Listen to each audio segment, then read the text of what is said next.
Tonight, from the end zone to the fan zone and all seats in between, this is your home for the local sporting update, featuring the voice of the Bradford High School Tornadoes. Welcome to On the Spot Sport News with your host, David Rodgers. Good afternoon, ladies and gentlemen, and everybody that's listening within the area. My name is David Rodgers. I'm the host, of course, of On the Spot with David Rodgers, right alongside co-host Mitchell Gunner. We're going to talk about what we've got upcoming with him as well on a new show that we've created as well. And to my right here, NHRA driver Lyle Barnett is with us here. We are at Hotel Indigo in Gainesville, Florida, 5020 Southwest 30th Lane in Gainesville here, again with a special edition of On the Spot with David Rodgers. Glad that y'all can tune in and join in tonight.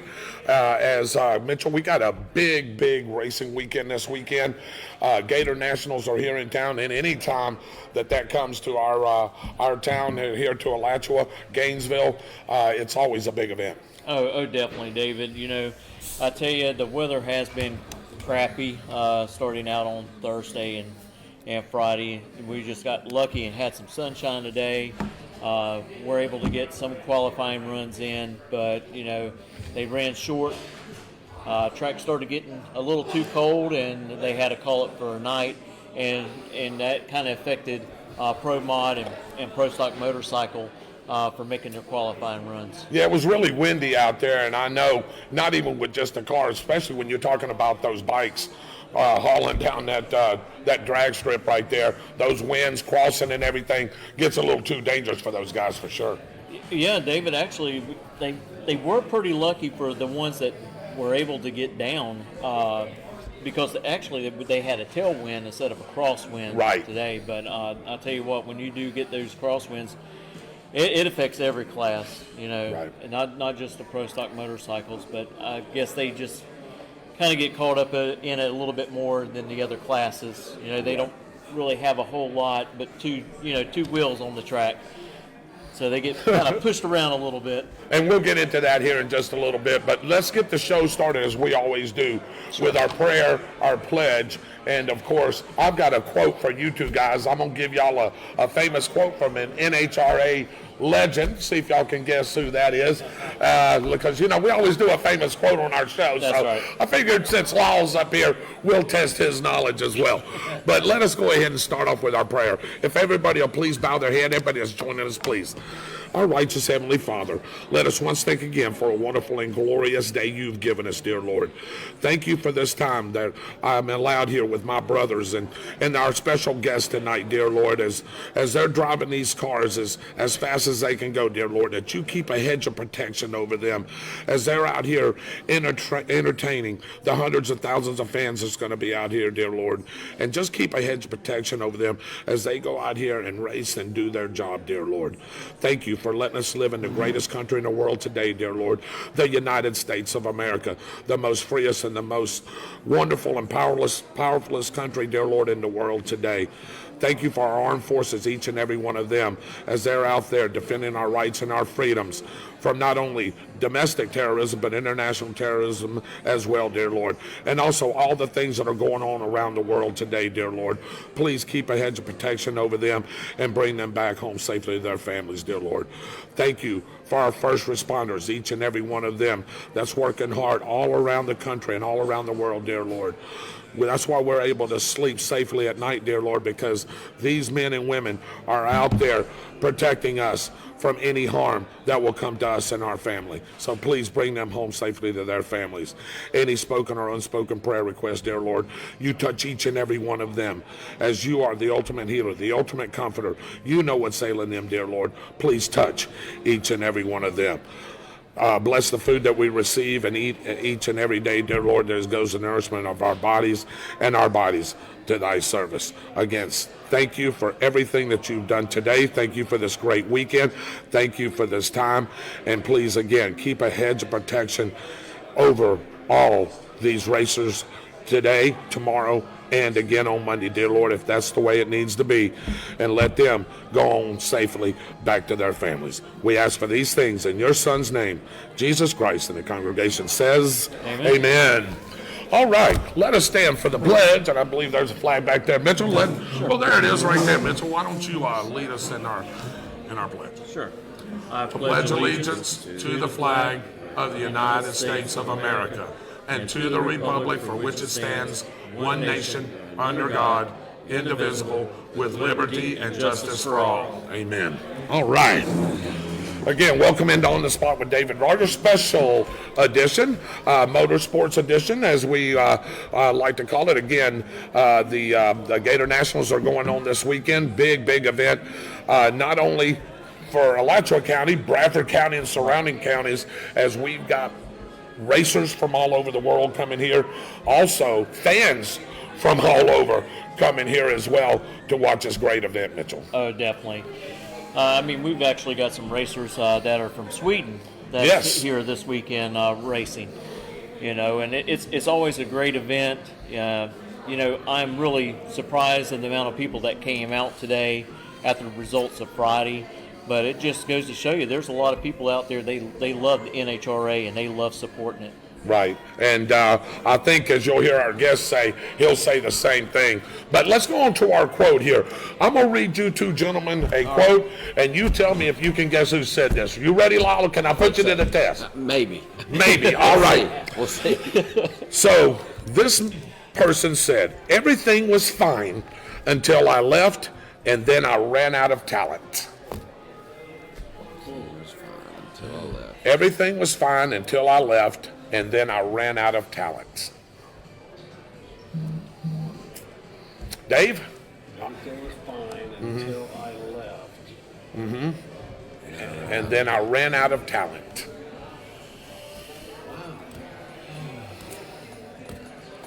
I'm just going Back in the day, NHRA. I'm just going to say Don Garlitz. Okay. I'm just take a stab at it. That's a good guess. I'm going to go with his guess. You're going to go Don Garlitz, okay? Bob Glidden. Bob Glidden. That's a good one. You want to go with Muldowney? You change yours to Muldowney? You sure? Okay. One of you's got it right. Mitchell. Mitchell's got it right. Don Garlitz. That's exactly right. Wow. I wanted to see if anybody else here got it right. But anyway, yeah, that's okay. Hey, it seems like we always lose every time we do the show. So, again, welcome into a special edition of On the Spot with David Rodgers. We're here at Hotel Indigo in Gainesville, Florida, getting ready to talk to Lyle Barnett. Hopefully we'll have several other drivers as well, Mitchell, that's going to join us here. A little bit late night, but hey, this, by the time everything got wrapped up, Mitchell and Lyle today, you know what I mean? It gets into 7:30, 8:30 hour. These guys still got to eat, and guys got to, look at data and things like that. So that's why we're coming at you at this time of night. And put up equipment. You don't want to leave your equipment out. Yeah. So have you ever got robbed of any of your equipment? I don't think so. I've heard of horror stories of people's stuff getting messed with, but at an NHRA national event somewhere like this, that's pretty rare. When the show is over, most of the fans or any of the riffraff, I guess you would call it. There you go. And and there's not a whole lot that goes on. So yeah, you don't really have to worry too much about other racers or crews. There's always people riding around. There's always people on golf carts. Right. And, there's all kinds of traffic. So the odds of somebody sneaking into your pit then are pretty slim. Yeah, and that's exactly right. So again, a wonderful venue here, Dave, that we're at. Glad. I want to thank Hotel Indigo for letting us use this area right here. As you can see in front of us, Mitchell, we got a lot of race teams out there, people just eating and gathering and talking. And again, like I said, we got to have a special guest right here with us. He's been on the show before. Hasn't been on this side of the camera per se, because we've had him on the phone. I've always looked at y'all through there. Through that lens, yeah, you've always looked at us through here. But anyway, Lyle Barnett's with us. Lyle, welcome into the show. Thank you very much for coming and joining us. You are a member and like On the Spot with David Rodgers. And have you seen the page grow a little bit? We've actually segued over to where we can utilize Mitchell's talents Mitchell is very sharp when it comes to racing, knowing racing teams. Not just NHRA. He's a big NASCAR guy, dirt track. He knows it all. And we've segued over to we got On the Spot Motorsports with David Rodgers now, that page. And we've got about 450, 460 getting viewers to, now. Getting close to 500 followers. And, Right.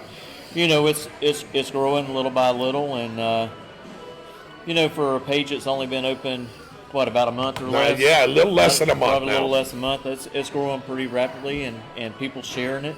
And we want people to continue sharing it, so Right. we can bring them, more news stories of motorsports. And the good thing about doing just motorsports, you don't have to worry about politics and Correct. religion and getting involved. It's basically motorsports, and it don't ruffle people's feathers as much. Right. Well, and it does a couple of things for us, Lyle, too. Number one is the show that we do on Tuesdays. We cover a lot of local things, a lot of local happenings within Bradford County and in the region, everything. So it gives us still our time to do that. And when we usually have an interview on that show, it can take 35, 40, 45 minutes. And as well as anything as you do, that if you can hold an audience attention for an hour, I think you've done pretty good. Yeah. We're trying to hold it an hour and a half, Right. So,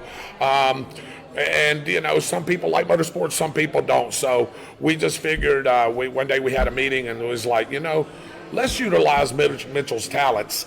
And his talents is definitely with motorsports and racing, because he races, 20, 22 times a year now, roughly in there. It just depends on what's going on. Right. It depends on the schedule. Yeah, and he follows it so much, Dave, that was like, where can we utilize his talent? So we decided to create this page. Now, Mitchell's still going to be doing the show with us on Tuesdays every once in a while, but his main focus is going to be either a Monday or a Wednesday show where it's all about motorsports. We're going to have a call-in show. He's going to be doing it from his what we call his man cave, which is going to be his studio. I don't know if you ever seen a picture of it. He's got memorabilia everywhere. I'm telling you, there is jerseys, there is cars, there is, my goodness, what else you got? You got figures. I don't think he has any more room either. He keeps telling me. Yeah, I think you're going to have to build another I've already one. talked to the wife and told her, I said, we're going to have to build a garage, second man cave, Lyle, this guy's got a shrine of stuff. And it's going to look really good coming from there. It also gives us a chance for us to slide over and help him do some co-hosting as well. But we have another young lady that's into motorsports as well that's going to be helping him co-host. So it just gives us another avenue, to push some of our talents with. So, and we're coming on the spot page tonight, the main page, because we want to push. If you're not a member, if you're not a member on the Spot Motorsports with David Rodgers, you need to go ahead over to that page because they're intertwined and linked. You need to go over there, go to the middle of the page like that. Boom. As soon as Mitchell does a show or puts anything on the page, it'll ding you, and there you go. You may be coming live from somewhere or whatever, or our first show. So you want to make sure that you get notified. Yeah, actually in the future, hopefully I can travel to some more NHRA tracks and cover them a whole lot better. Yeah. And continue doing lives like that. May not be able to go too far away, but may be able to make it up to Charlotte, Bristol. Places like that to keep up with things. And like you said, baby steps. We got to take baby steps. Just like Lyle did when he probably first started. He takes baby steps, and then you finally get to the big time there. And that's what we're hoping that this goes. So, but anyway, enough of that, and let's get right to it, Mitchell. Sure. Who do we have over here to my right here? Well, we got the man himself, Mr. Pro Mod, Lyle Barnett. But before we get into talking NHRA and Pro Mod, Lyle, you participated in Lights Out 13 up in Valdosta, Georgia, at South Georgia Motorsports Park. Yep. And you drove a truck called the Warpath in the No Time truck class. Can you tell us a little bit about that? Yeah, so that truck's from here. Grant Guthrie is the owner, lives here in Gainesville. The truck was built 2 or 3 years ago by Jeff Miller. For those of you that are radio fans, know him from driving the Bumblebee Camaro. Jeff built that truck Helped Grant with it early on. They went it was the first full-size truck to break the 3-second barrier, full-size on drag radials. So they had some engine failure and some issues with it. Grant got most of that fixed, brought it to us at Modern Racing. We finished updating the truck and getting it ready to run. Myself working there and being a turbo radial driver, Grant asked me if I would drive the truck for him. So one thing led to another, and we go to Georgia. I'd never driven the truck. I had never really worked on it a whole lot. Right. Pete Harrell of HED had never tuned it. And we show up to Georgia, put I think the 13th pass on the truck was the first pass that I made, and we progressively got faster throughout the weekend. It's a no-time truck, so we can't talk numbers. Right. But it went pretty dadgum fast, and we were just had the right draw of cards and ended up in the final against my buddy Ray Morton from up in Georgia. Pete Harrell tuned both trucks in the final. He builds Ray's engine and tunes that truck, and pretty much anything outside of Pro Mod, if I'm driving it, for the most part, Pete tunes it. So Pete was tuning both trucks in the final, and he said, look, I'm going to give y'all something very similar in ET and let you guys figure it out. And he didn't disappoint. We both went up there and ripped loose the button and blow the tires off. So we're a pedal fest in the final, and I gathered it back up and managed to get around Ray at literally about the last 40 feet of the run. So it was exciting. I haven't been to Georgia in about a year and a half. I've won both of the races that I've won there have been lights out. You know, they have lights out in the spring, no mercy in the fall. I won the last Leaf Spring Shootout in the Jason Digby Dodge Dart, and then in the that was in Lights Out 8, I think, and then just won Lights Out 13 in the No Time Truck class in Grant's Warpath truck. So Brad 6 Hemi, very similar setup to what we run in the Pro Mod. It's a Hemi based. This was a Brad Anderson engine with twin 106 millimeter turbos. So a pretty cool deal. Yeah. Mm-hmm. Yeah. Yeah, I just want to make sure we were. Everything is good right there. I just lost some of the comments there. I was wanting to thank everybody that came on, and for some reason, you know how phones and Facebook are. They go haywire every once in a while. And I tell you, Lyle, you know, I've watched most of your. Go right ahead. I know.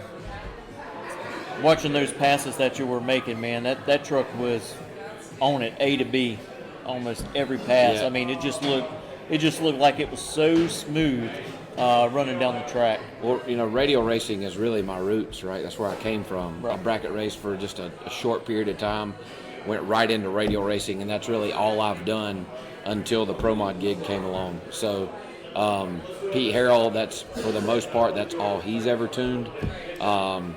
And so the knowledge that I brought with me into the Warpath team was pretty great, you know. And David Udy and Josh Udy helped me with maintenance on the truck throughout the weekend.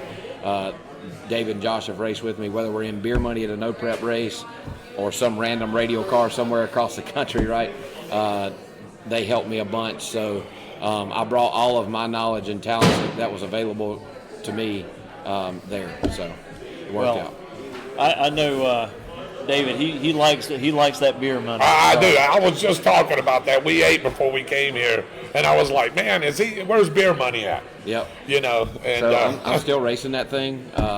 In fact, I've got a no prep race with it next weekend. When I leave here, I'm gonna drive home, go to work on beer money, just a couple things to button up with it, and we're gonna go right into our no prep race next weekend. So it never stops for me. Like the NHRA season is a large part and a main focus for me. But it is not all I do. You know, like I stay on the racetrack, and I think it benefits me at times when it comes to driving different things. Right, I don't become accustomed to one sole cockpit. Right, you know, and I think that my ability to jump in and out of different cars and feel comfortable, even driving Grant's truck at Lights Out last weekend, I'd never driven it before. You know, but you kind of just get a natural feel. You get a little bit of a routine. Even though they're all set up a little different, you get a routine in how you do things, and it makes it easier transitioning from car to car. So I'll leave here and go no prep race for a few weeks, We'll jump back into Pro Mod towards the end of April, but I'll be no prep racing in between. And I've actually got a pretty high dollar truck race at Middle Georgia at the end of this month. So I got a lot going on. Well, and I think it keeps you sharp on your reaction times as well. I think it really helps out. Mm-hmm. It's just like a bunch of being repetitious over and over and over on the tree, which helps you achieve, stay in those O numbers. It's huge, and I mean it's good everywhere, right? But in NHRA Pro Mod, man, you have got to be able to go up there and mow the tree down, Right. And I don't want to say cocky, I guess confident would be the more user-friendly term to use. But tomorrow, I feel confident that I'm going to go up there and be ready to cut the tree down. Now I'm facing a veteran tomorrow. I've got Jason Scruggs first round in the Mississippi Missile, right? And he's been there and he's done that. Right. But I feel like there are some potentially that because there has been no qualifying and we're rolling right into the first round of eliminations tomorrow that are going to be a little bit scatterbrained, so I think you may see some hole shot wins in the first round tomorrow. Right. And it's my job as a driver to go up there and cut the tree down, have faith and confidence in my crew and my crew chief, that they're going to give me a car that can compete and go up there and do my job, Right. And if we can do that 4 times tomorrow, we're going to win the Gators. Gators, right. I got a question for you, and I asked you this the last time you was on the show. Your background, where are you originally from? So originally I'm from a small town called Robbins, North Carolina, which if you look at North Carolina on a map and you find the geographical center, I'm pretty close to it. Okay, so you're really close to there. Small town? Very small. I went to a 1A high school. I graduated with 106 kids, so right. A very small town. When I graduated from high school, I went to a small college in Greensboro, Guilford College, to play football. I played a year there, and I decided that football was probably not going to be my career choice. So I needed to find a school that fit more along the lines of what I wanted to do as a profession. My dad started a civil engineering firm back in the late 90s, and I knew that that's kind of where I needed to go. So I moved to Charlotte, went to the university in Charlotte, met my now wife and soon-to-be mother of our first child in just a couple months, which is scary. But met her there, continued racing, befriended some people from Mooresville, which is Race City, USA. Yeah. Got tied in with the radio crowd, and one thing led to another, and now I'm trying to race for a living. I remember you telling me that you was actually a football player. You played football and did very well with it, and you did go on to college. I couldn't remember the college name, but I knew you'd went on, and like you said, there's. I played football, and I knew way back then that wasn't going to be for me. What 1%, 2% they say make the pro level. Something like that, if that. So you got the odds are really, really small. Yeah. But you chose another career path and got into racing. How did you get into racing? Are you mechanically background? I know. Are you? How did you get into that? So my dad drag raced back before I was born. And when I was born, they kind of stepped away. Where my mom was from and where his parents were from are an hour or so apart. And so he pursued the family life, and thankfully became a very successful businessman and all of that stuff. But so I always had a knack for motorsports, anything fast, anything with an engine. I've had dirt bikes and four-wheelers. Tried the motocross route for a little bit. Didn't have the kahunas, the big jumps, right? Yeah. And decided that wasn't the route for me. I was actually very close to racing late model trucks at our local round track. Right. My best friend growing up did it. Thought that's what I wanted to do. My dad has zero experience in round track racing, and literally asked me on the Thursday before we went to buy our first late model truck what I thought about drag racing. Dude, I'm like, if it's fast, it's got a motor in it, it's got horsepower, and it's loud, I'm in, Right. And I mean, I'm telling you, we were days from going to buy this late model truck, and I was going to go NASCAR racing. Instead, we go the same weekend and buy a 7.0 index car, and here I am at the Gator Nationals about 15 years later, So it's been a kind of wild ride, but it all led me here for a reason, you know, and I'm thankful that I've been blessed to get here. You know, we had a rough road, right? It was one less traveled. Right. 2015 was a rough year. You know, we had a terrible crash, got burnt really bad, a huge setback. At the time, I thought life-altering, which in a way it was, but it was for the better and for the good. You know, if you look at your life as a timeline, it was just a small blip in mine, right? Right. You know, or maybe that way, maybe a dip. But it definitely paved the way for me to get to where I am today. My story became an inspiration, and I hope still is so for many across really throughout the world. You know, I think that my crash and where we took it and what I've used it for has changed the safety aspect of maybe motorsports as a whole, but specifically drag racing has changed it. Right. And I hope that it continues to do so. You know, some of the YouTube videos that some of the folks like you guys have done have tons of views, and I get it all the time that because of you, I bought $4,000 or $5,000 worth of safety equipment. You know, whereas before maybe they had a couple $100 worth of safety equipment. You know, so it was not a path I suggest, and not one that I would maybe willingly do again. Right. But it definitely has gotten me to where I am. I'm not so sure that without the crash, if I would be here. I don't know. You know, right. Because what propelled my social media, which is everything now. I mean, I hate to admit that, but like if you're going to absolutely do what we do, absolutely, it's a platform you stand on. Yes. Right? Well, you know, you take our sport, Lyle. It really doesn't matter what class that you run. I mean, if you're a drag racer around other drag racers, it's a family. Correct. From outside your regular family, you know, and you get support from people that you don't even know. Absolutely. And that's why I like our sport so much. It's because it's family away from home. And I wish we could rewind sometimes so that I could show people the support I got from just the drag racing community. You don't realize how big and how powerful the drag racing community is until you see somebody go down like I did and see them rally behind you to pick you back up. You know? I know I was saying prayers. And I appreciate all of them. You know, I mean, the prayers are by far, you know, one of the leading reasons why I'm still here. You know, we had a rough go there for a minute, and it was touch and go on whether I was going to make it or not. But you know, fortunately, here we are. But you know, the money that was raised to help pay my medical bills.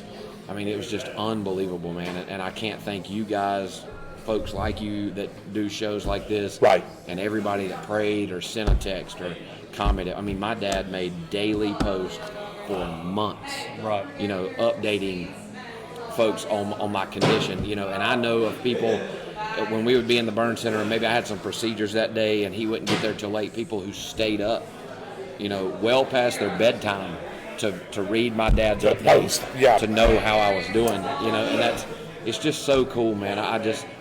I wish that people could experience what I got to experience, but not why I experienced it. You know, that the support was just unbelievable. And, you know, that led to me being on where I was going with the social media deal. That led to me being on the Netflix show, The Fastest Car. I took beer money on that show, you know, and I still today, I could pull out my phone right now and show you somebody has sent me a message. It's in my request folder that says, hey, I saw you on Netflix. And you're an inspiration for me to do this or that, or you know, because there's you can go into some dark. I went through the you go some lows, right? I went through the PTSD. I went through the depression and all that stuff. And I'm not going to say that I never thought it was real, but I short-sighted PTSD until I experienced it myself. You know, it's real. I feel for the people that have to go through that, especially our troops that go over and see the things and have to do the things that they have to do, and then they come home. I mean, I got a service dog, right? She's not here with me this weekend. I don't use her for what I really got her for originally. She just turned into a member of our family, and we got another dog that we have to leave her. We have to leave them together because they have separation anxiety. But anyway, that's off down a different path. But you know, it was. You go through those lows, and it takes a support system like I had to bring you out of there. I mean, I had daily calls, daily texts, people, hey man, let's go do this, hey man, let's go do that, you know. But honestly, the best thing for me was that dog and getting back to the racetrack. You know, I went back to the very track that almost claimed my life about 4 months after the crash. And I knew when I stepped through the gate, the same track almost, that I had my crash at, I knew when I stepped through the gate that I at least wanted to come back and try it one more time. Right. Maybe it was just one more, but my psychiatrist. You needed to do it. I think you need to do it for you, Lyle. You needed to do it for you. If the horse bucks you off, you get back on. You get back on. That's right. And that's the way I felt about it. I mean, I can go ahead and promise you that my wife and my mom did not feel like that. Oh, they did absolutely. not ever want me back in another race car. Right. But I told them, I said, look, I'm going to try it at least one more time, and that was honestly the beginning of, if drag racing wasn't already an addiction, and I got back in that race car for the first time after my crash, it was on, son. Yeah. But a lot of good things came from that. The Horsepower Wars TV show. Right. Where we built Beer Money. The Netflix Fastest Car. Season 2 of Horsepower Wars. An awesome social media following, which if you have Instagram or Facebook, you can search me by name. Yep. Lyle Barnett on Instagram. I have a Lyle Barnett Racing fan page now. My personal page had reached the limit, or whatever you call that. And so I have just a racing page. But, through all those platforms, and Drag Illustrated, I was on the cover there. Just a lot of good things have happened, and it led me to driving HRA Pro Mod for Elite Motorsports and Richard Freeman. So just really an unbelievable journey, but here we are.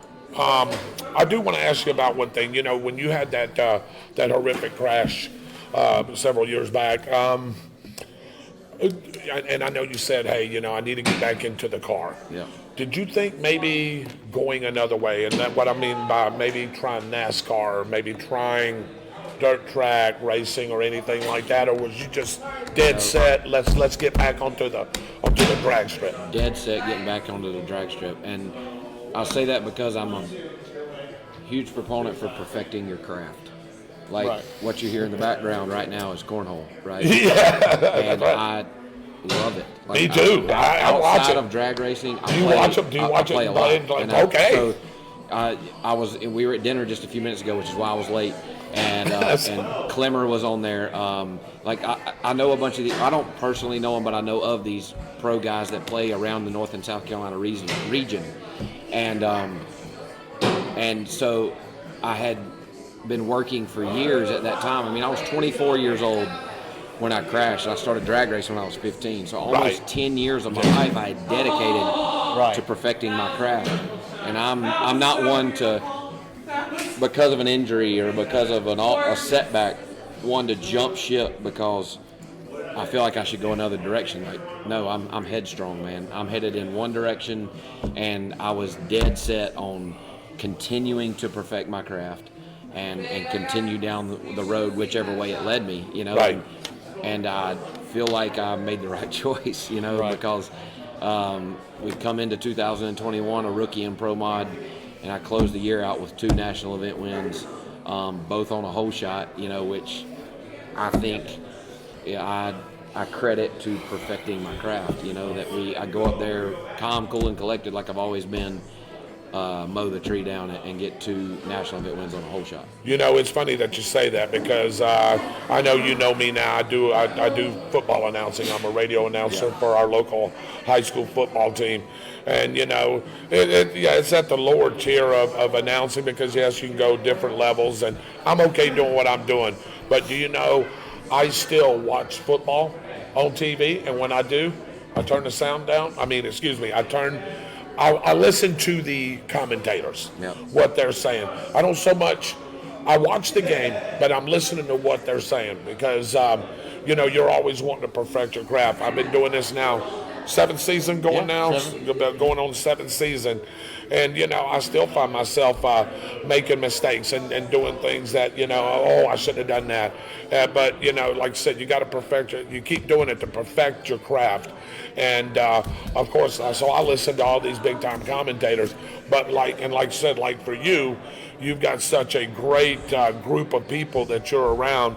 You can always see what somebody else is doing to perfect yourself. Yeah. And past drivers as well. And I tell you, drag racing is pretty much that way. You surround yourself with good people, that are really good at cutting a tree, and you talk with them and say you find yourself in a slump. Hey, I've been in a slump before ET bracket racing, because if you don't cut a 30, 40 light at least somewhere right in there, if it's a worse light, you're probably going home. Yep.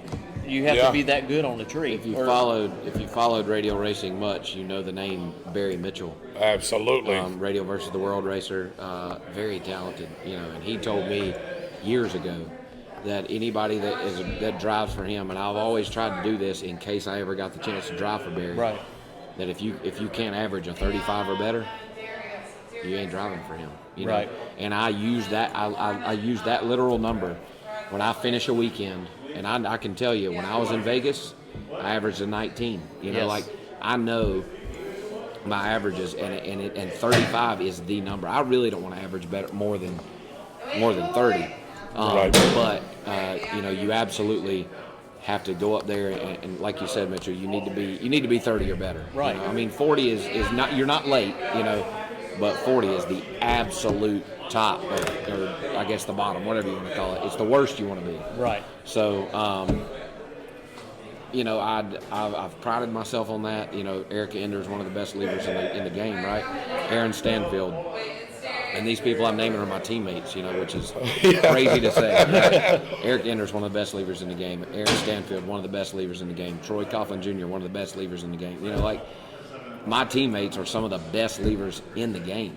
And I'll tell you, when their lights are not good, they are pretty well upset with themselves. Yeah. I know if Double E happens to lose on a hole shot, I ain't walking over there right away. And she knows it's the same for me. I lost on a hole shot at the Gator Nationals last year to J.R. Gray, and I have not forgotten it. I can tell you right now. A year later. And it lights out 3 or so. I lost on a hole shot to Ron Rhodes in the semifinals of the Lee Spring Shootout. In 2018, in the LDR quarterfinals, I lost to Matt Bell on a hole shot in Memphis, Tennessee.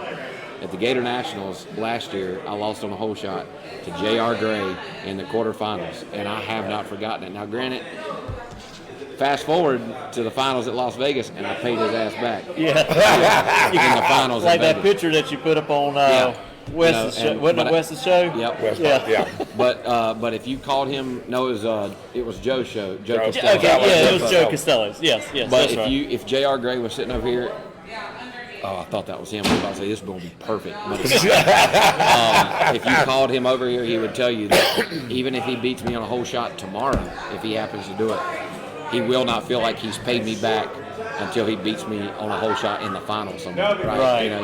We're coming off of our regular page, Lyle. Can you explain to everybody what a hole shot is? Absolutely. So, and it can be confusing to some if you're watching drag racing. And you can go to the finals if you can. I'm sure you can find it on YouTube. You can find the final round of Vegas Pro Mod in Vegas, and J.R. Gray runs a faster elapsed time than I do. He gets from the time he let go of his trans brake button or the time he hit the throttle until he got to the finish line. It was quicker than the time that I let go of mine and got to the finish line.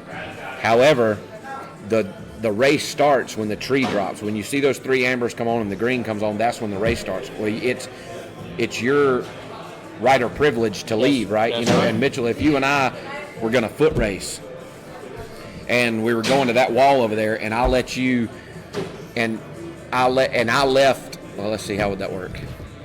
If you left way before I did, right, and I let you get halfway through the room before I left. Well, if my time starts when I leave, just because I get to that wall faster doesn't mean that I win. You left before I did, and you may be a second slower getting over there, but because you left before I did, you win. So it's, and that may not. There may be some people I still don't understand, but it's all if the race starts on green and go. Well, your time starts when you take your first step. Well, whoever takes their first step first has the better reaction time, right? Right, that's the reaction, right. So, and that all comes into play. So if you look at a ticket and you can do some math and figure out, well, I see now if you subtract Lyle's reaction time from his elapsed time and you subtract JR, there he is. There he is. And you subtract. I was just talking about it. We were just talking about hole shot wins. Come on in. Come on in. Come on in. Come on in. Yeah, grab a chair. Come on in over here. I told him everything he knows. Come on around. Come on, slide around. Okay. But I did. So this is the guy. So JR, where some of the folks on this show may not truly understand the meaning of a hole shot. So I was explaining to him. So this is JR. He beat me on a hole shot in Gainesville last year. I told him everything he knows. And that's my he is my elder. So I'm going to respect him while he's here. But so I was just explaining to him how just because you ran faster than I did at Vegas doesn't mean that you won the race. And the same thing when we were here in Gainesville. I ran a faster elapsed time than JR did, but because he left before I did, he won the race. But so this is JR Gray, drives the Janus Mobile in NHRA Pro Mod. He actually finished ahead of me in the points last year. He beat me by a spot. Did he? But we were 5 and 6, both rookies, right? Both race winners in our rookie season, which is pretty cool, you know. And we both come from the same outlaw drag radio world. Outlaw world. We were transplants. I gotcha. JR, if you don't know this show, this is called On the Spot with David Rodgers. We have a local show here, not in this county here, but Bradford County. But we do a lot of things around here and around the region. Mitchell Gunner, you know Mitchell here, right? Mitchell, we've gotten to cross over a little bit, and we've got a show now called On the Spot Motorsports with David Rodgers that Mitchell Gunner will be hosting. So we're trying to get into the motorsports world, and Mitchell, a great candidate for that, knows his racing, races every weekend that he can, and we're just trying to diversify ourselves from what we do like on a regular Tuesday to some other things as well. Just open up some other avenues. So if you're not familiar with us, I want to let you know who we were. This is my producer, Dave Holland here. We've got another co-host that's not here with us. His name is Byron Bagwell. We've got a director, Michael Heater. So we're trying to get a little big time. Ain't made it that way yet, but hey, got to take baby steps to do that. But JR, welcome in. Mitchell, any questions? Well, I'll tell you what. What's y'all's expectations for tomorrow? Since y'all didn't get any qualifying in. Really, I think that E1, everybody's just going to be A to be in it, what they think. But, we're looking at air tomorrow. It's like negative 2,000 feet. Right. Like, when I first pulled it up, I thought, like, something was wrong. It was a typo because I didn't even really know that existed. Like, I texted some buddies of mine that are, real tuners, and I'm like, is this real? Right. And including, Mikey, because I'm like, look at this. This is crazy. And I think by the time we run, I think at best we're looking at, like, negative 1,400. Maybe negative 1,000. The best I'd ever seen prior to this, if that actually happens tomorrow, which I guess it will, is like negative 200 or 0 or 200. And that's hard to tune in. So negative 1,400 or 2,000, I don't even know what these guys are going to do with it. But my thing is everybody's going to put what they think they can get down the track in that. Now, I think by the time E2 or E3 comes along, I think that you could possibly see a record being broken. I do too. Yeah. I mean, it's just the fact that you're not going to see this air or nothing ever again. I mean, not ever again, but it's very rare. Right. And so we won't see it the rest of the year. Correct. Right. So I think that whoever sets the record tomorrow, I think it'll hold for a little while too, because the conditions are perfect for setting the record. And all you really need to do is get the power applied to the pavement, and you can break the record tomorrow. Any combo. The current record for the class right now was set at this very race last year, and the air wasn't near this good. Right. And so it really affects the roots blower and the Pro Charge combinations the most, right? They are going to benefit the most from this air. This is what we call blower air. The blower gods have spoken, and JR's combo is at an advantage right now. And what I'm thinking is this is going to be the perfect setup. We're going to E1, we're going to go A to B, and we're just going to dust off our competitor, whoever it is tomorrow. Now, second round, I got to come up against Lyle. Now, little do you know, I'm really going to put it in him. So it's going to be a bad day for Lyle. I'm sending him back at 2 years or low in games. That's not what I heard from Lyle before you pulled up. He's got the easy part done. That's talking about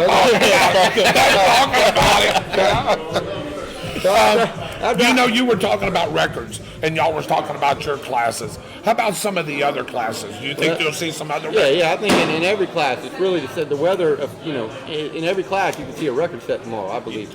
And like I was saying with the story, but by the time I get to the third round, see, I've set a world record in the final round. I'm still a world record holder in the final round. So the object of it is really would be nice. I mean, I'd like to set the world record in the final round and win the Gator Nationals and set the record at the same time. That would be just amazing. But you saw, so Pro Stock tonight, Aaron Stanfield set the EFI world record. Oh, yeah, you said that. Yes. Trip Tatum is #1 in top fuel, and he went 67, which that's a stout run for anybody. And Trip Tatum goes #1 there.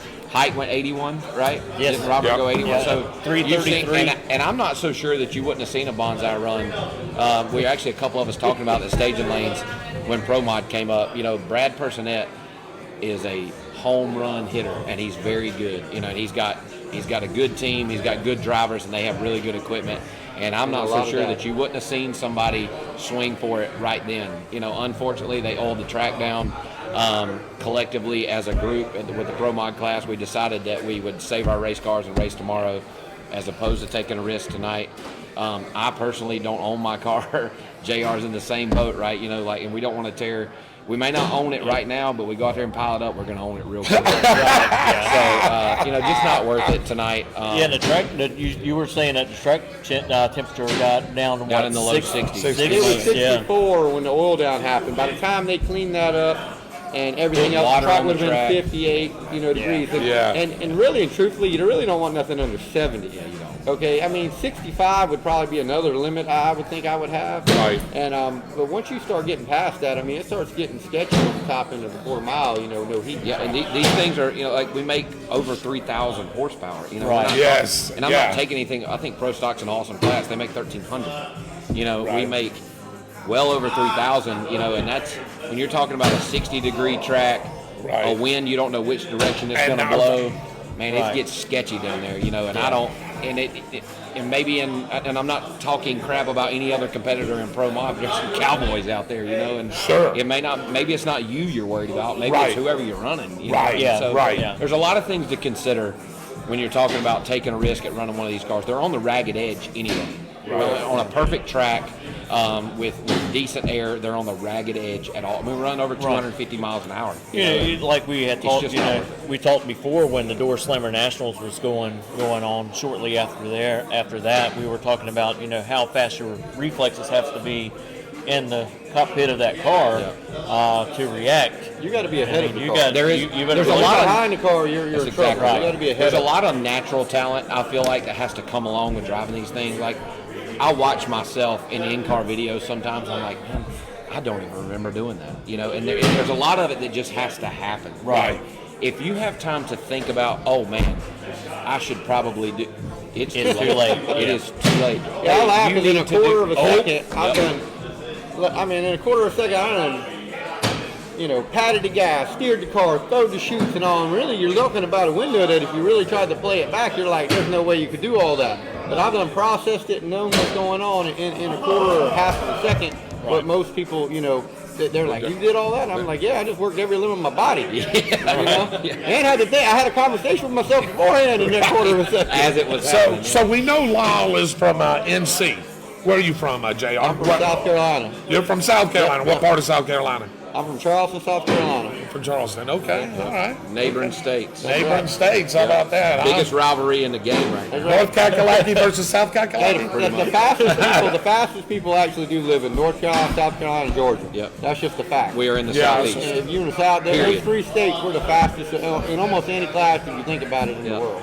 So I know Lyle's background a little bit. Your background, you played football in high school, baseball, basketball, all of it, or? No, I always messed with something with motors.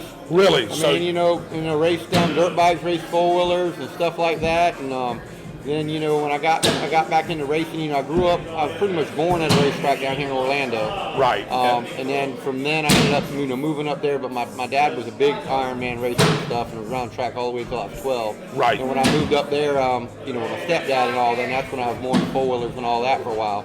Got back to racing when I was around 22, 24, something like that. I was able to buy a bracket car, and I've won in every level my first year, and then even, within the second year, I normally win championship and stuff like that. So, and I just climbed through the ranks, really, one at a time. I was a big outlaw racer, grudge racer, running for money, talk crap online or across the country, and then we meet up and we settle it somewhere. But I've ran all the way from Texas to Detroit to just anywhere you name that anybody'd run me for money. Like Jason X is one of the fastest grudge cars in the world right now, and it's a small block nitrous car. So we called you a street outlaw, maybe a little bit. Not that we want to take that, but I'm a real outlaw. Yeah. the real outlaw.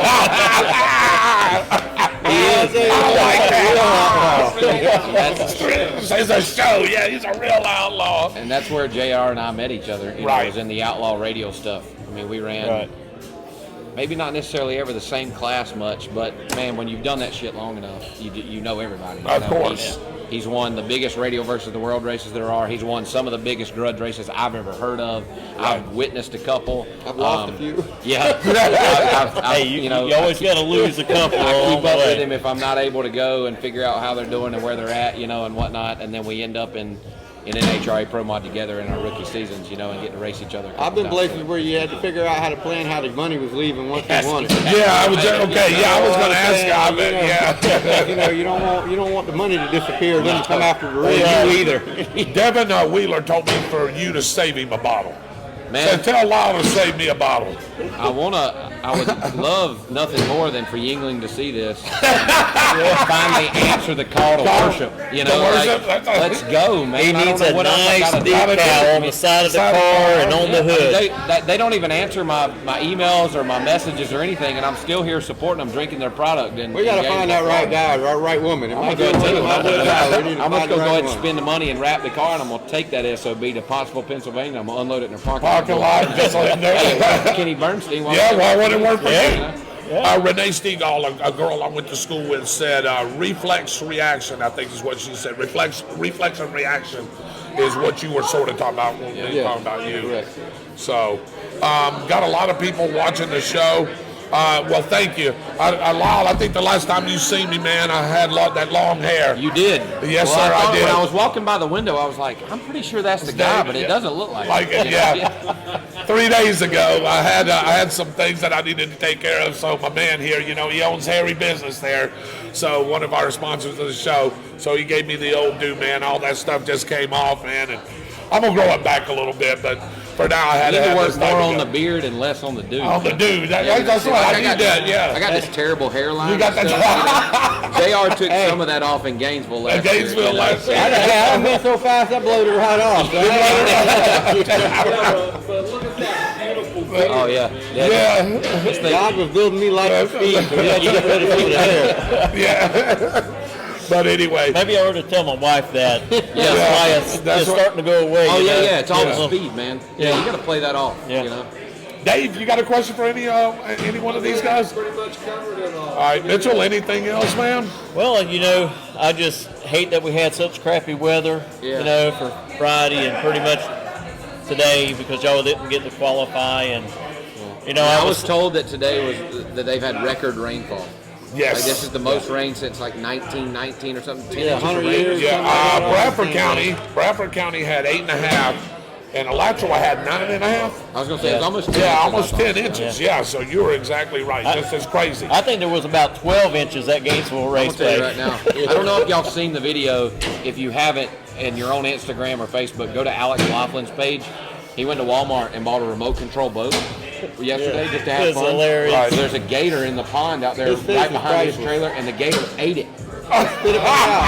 Grabbed the boat, took it to the bottom of the retention pond, and spit it back out. Alex drove it back to the bank.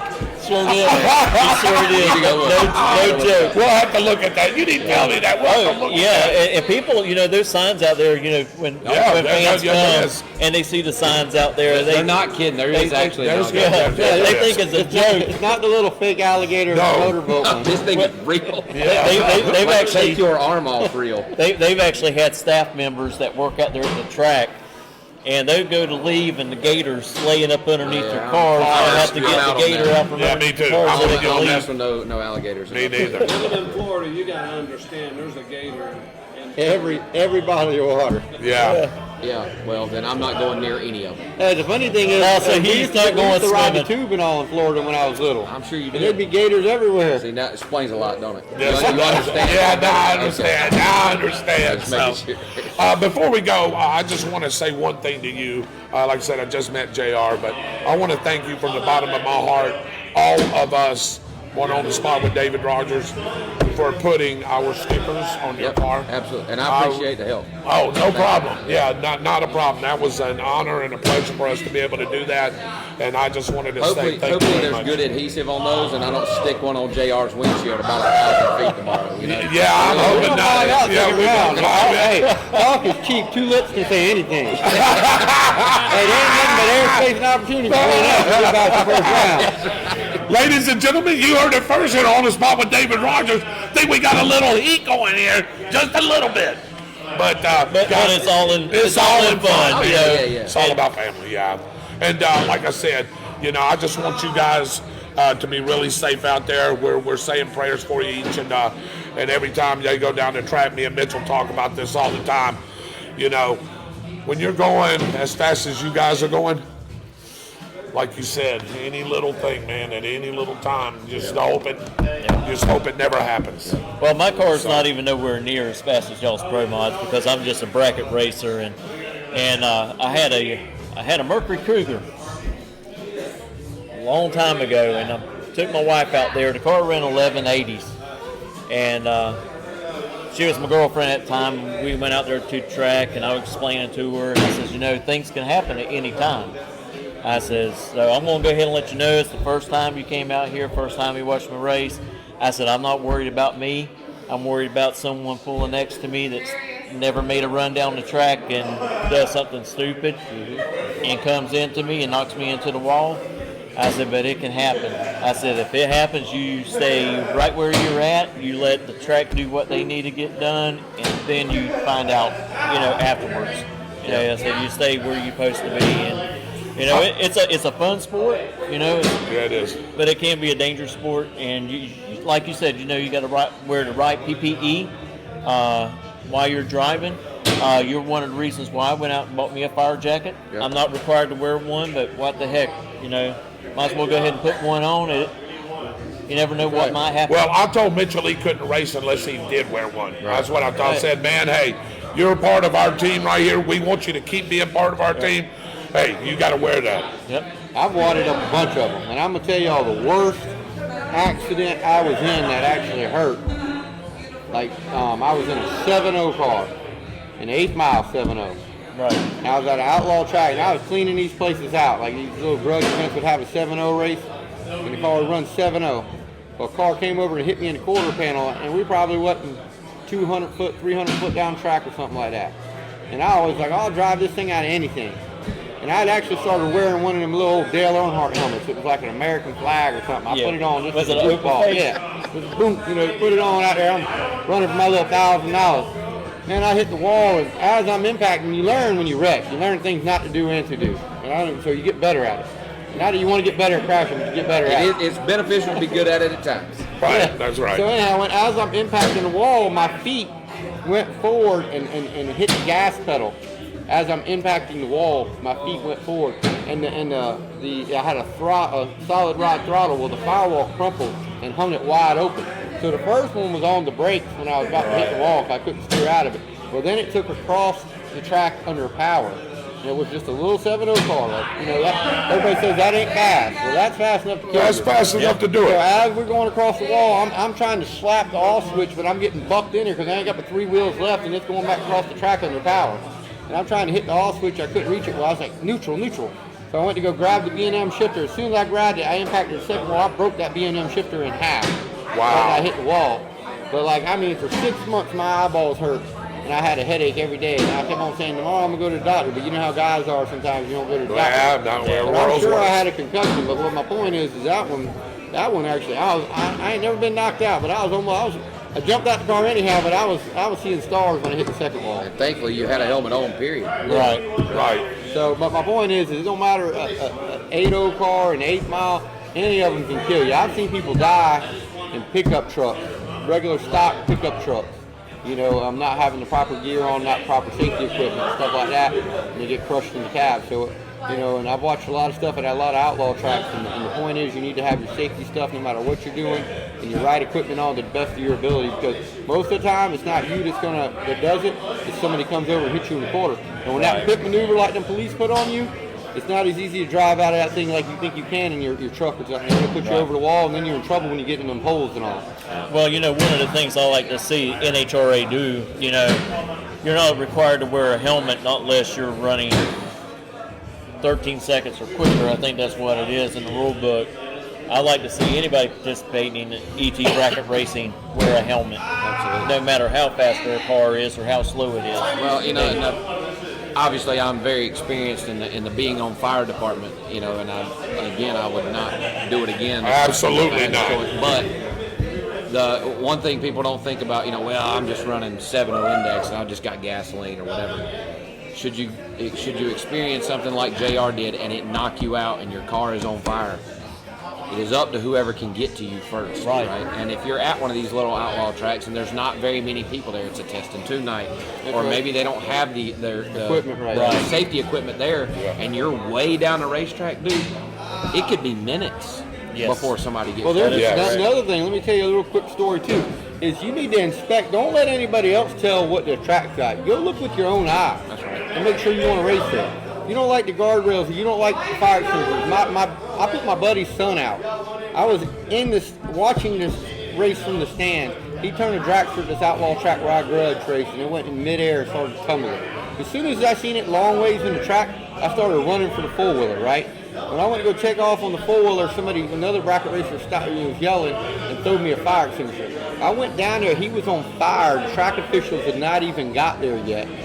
And I thought he was out of the car, but the cockpit was in flame. I mean, in flame. So I just go ahead and start pushing out the cockpit, and I see he's still in there. And he had a single wall jacket on, driving a Jackster, an outlaw track. He was all major burn, bad burns like Lyle's, same deal. And if we would have waited for the track to get down there, I think even the people from the inner track was already there with no fire extinguisher. Right. Like the officials. So I pull up with somebody that just luckily by the grace of God has thrown me. And I didn't stay in there to watch the wreck. I went ahead and jumped on and was taken off. Right. But if I would have got there, who's to say the boy would have lived, not lived? And he was a good friend. He was one of my best friend's sons at the time. And then we had to run him and medevac him out and all that stuff. And they had to fly him to Augusta. And all that, but yet again, a single layer fire suit and not proper equipment on.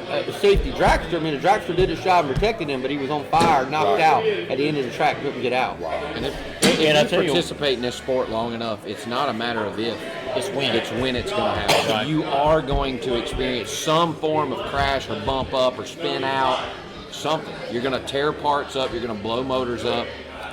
You could potentially find yourself on fire. It's gonna happen, So just be prepared. JR, I'm a dad to be in just a couple months. JR's got kids. He's got a family, and the most important that we come out here and do this because we love it.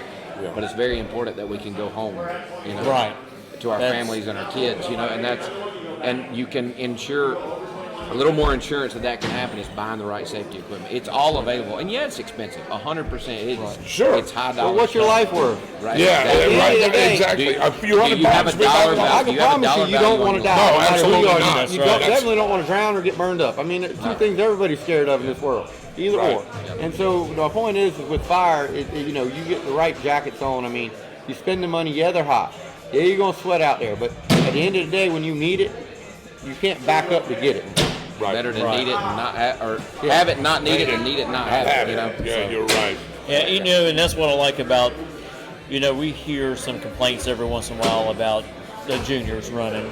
We've all heard, that they take up too much time and stuff. But one thing that I like about the juniors program, junior dragster program, is that they get accustomed of wearing the safety equipment that they're supposed to, and the tie downs for their arms and everything, and that puts them in a right mindset to me as a kid to go up in the sport and always make sure that they have the right safety gear on all the time. Well, they're excited to dress up like the professional that they look up to. Right. So at the end of the day, as a parent, as long as you supply them with the proper equipment, they'll never know no different from the time they move on from there. Right.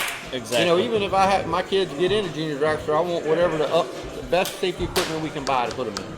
And all the way down to Hans. I can just tell you many a story. I've been around drag race too long. I know a little junior dragster kid got confused, little girl got confused, and she didn't have a Hans on, and her head, when she hit the wall or whatever with the junior, her head came dislocated from her spine, I guess you would say, but the cords didn't break. Right. So last I heard she was doing fine, but my point is even a Hans, because yet again, a junior dragster is slow, but what the Hans does is keep your head attached to your neck. Right. And and everybody's like complaining about sending that. They go too fast. But hey, at the end of the day, you can't put your head back on. That's right. That's right. And it's a responsibility of people like myself and like JR, and I complain about it all the time, but the street outlaw guys, we are in the spotlight.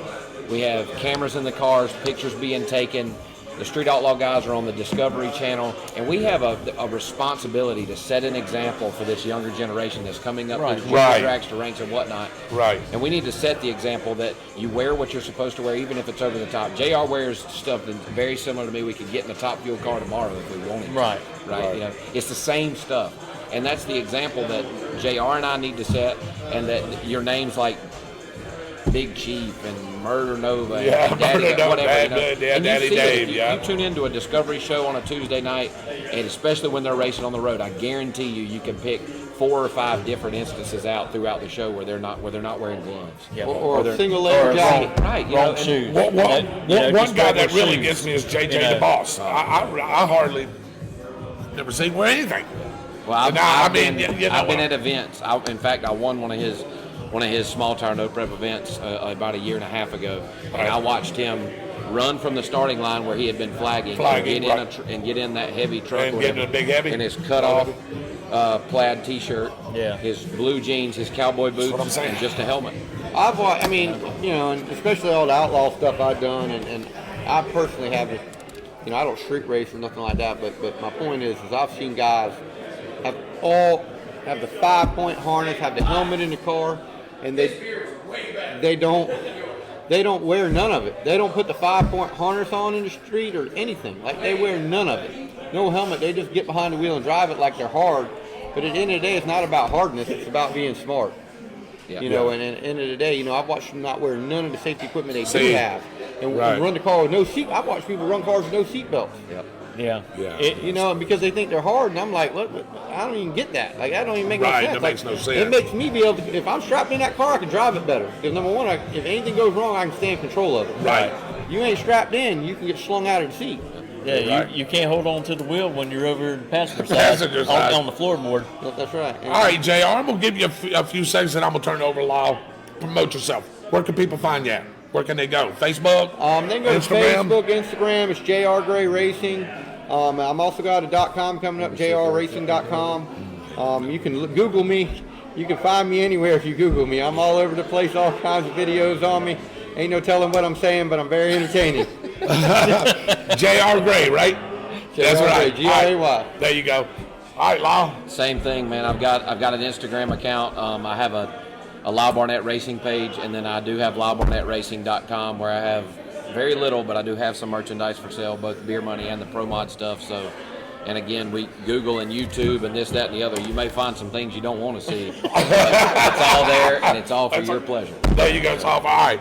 So I've got a request for you. Just one day in the near future, I like beer money, man. Will you let me take beer money down the road one time? Sure, man. Man. Anything for you. Dan, I tell you what, I want to. Okay, you heard it, Mitchell. Dane, you heard it. I want. Whatever we need to do, I'll go through all the safety aspects that we need. I just want to get into beer money. Yeah, OSHA. Getting in the middle of the field and this.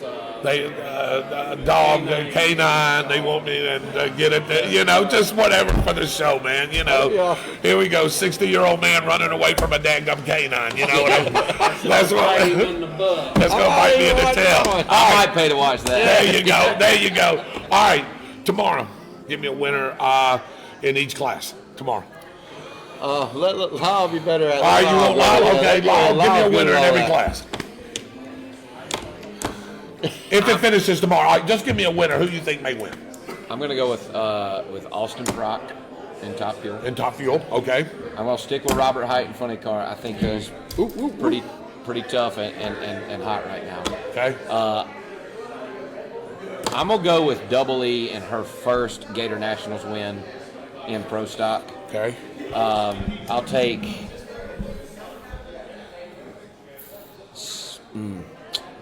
take Matt Smith on the new Suzuki.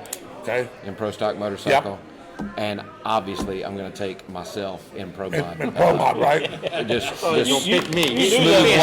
smooth walk right over JR in the second round, and take the turbo car back to the front. We are the most recent winner in NHRA pro mod right now. Right. So we're going to maintain that. Right. Now I heard Mr. Gray say that he thinks he's going to win this thing tomorrow. I heard him fart over there. So. Yeah, but the rotation's been every other one. See, Lyle won Texas, and I won Bristol, and he won Vegas. Now it's my turn to win. And I'm going to be honest with you, if that's the way it continues to go, I'm good with that. You're good with that? If we can switch off every other one, I'm fine with that. Because that means I win at least 5. You win at least 5 this year. That's good. It'll make it really interesting there at the last race. Well, the last race, wouldn't it? I was just going to say where anything could be. So, JR, thank you for joining us. I really appreciate you being able to step in live always. Thank you for again for the sticker on the car. Thank you very much, sir. Thank you. I appreciate it, and we'll have you guys on at some other time. That's for sure. That'd be great. Hopefully, sometime during the week when Mitchell gets his show kicked off, maybe you guys can be his guest on one of those shows. Yeah, I do want to thank On the Spot for coming on board with me for the weekend. You know, any little bit helps, and I'm proud to fly your colors. So I appreciate it. We're very proud that you're flying our colors, and we really appreciate it. Thanks, guys. Thanks, guys. Appreciate it. J.R. Gray and Lyle Barnett, ladies and gentlemen.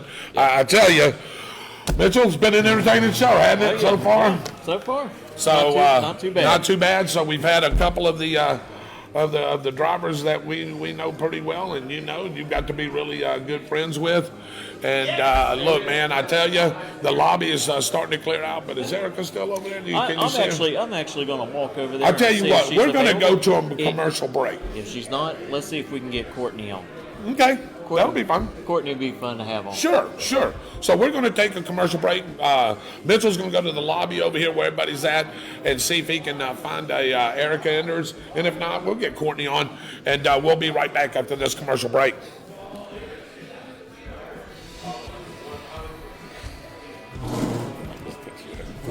Hey, Tornado fans, this is Kurt Miracle of Miracle Automotive and Towing, proud sponsors of Tornado Football. I want to welcome you to beautiful Stark, Florida at David Hurst Stadium, and thank you for letting us be a part of this community. We're here for more than your automotive and towing needs. We're here to be part of Tornado Country. Go Big Red! Brought to you by Fun Point Food and Arcade, 1100 South Walnut Street in beautiful Stark, Florida. Fun Point is an all-in-one arcade and restaurant that is bound to raise your spirits, sure to please your taste buds, and the games will keep you entertained for hours. Fun Point Food and Arcade, 1100 South Walnut Street in Stark. Feel free to give them a call at 904-966-3380. Make a point to visit Fun Point.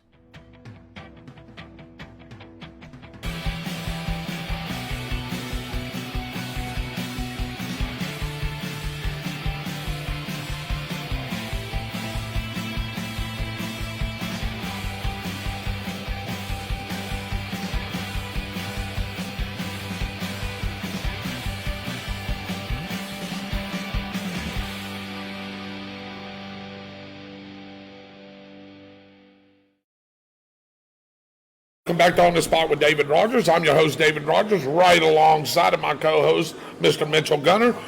Over here to my right, we got Mr. Wes Buck here with us, and we're going to get into some questions and some answers and some of the things that he does here in just a second.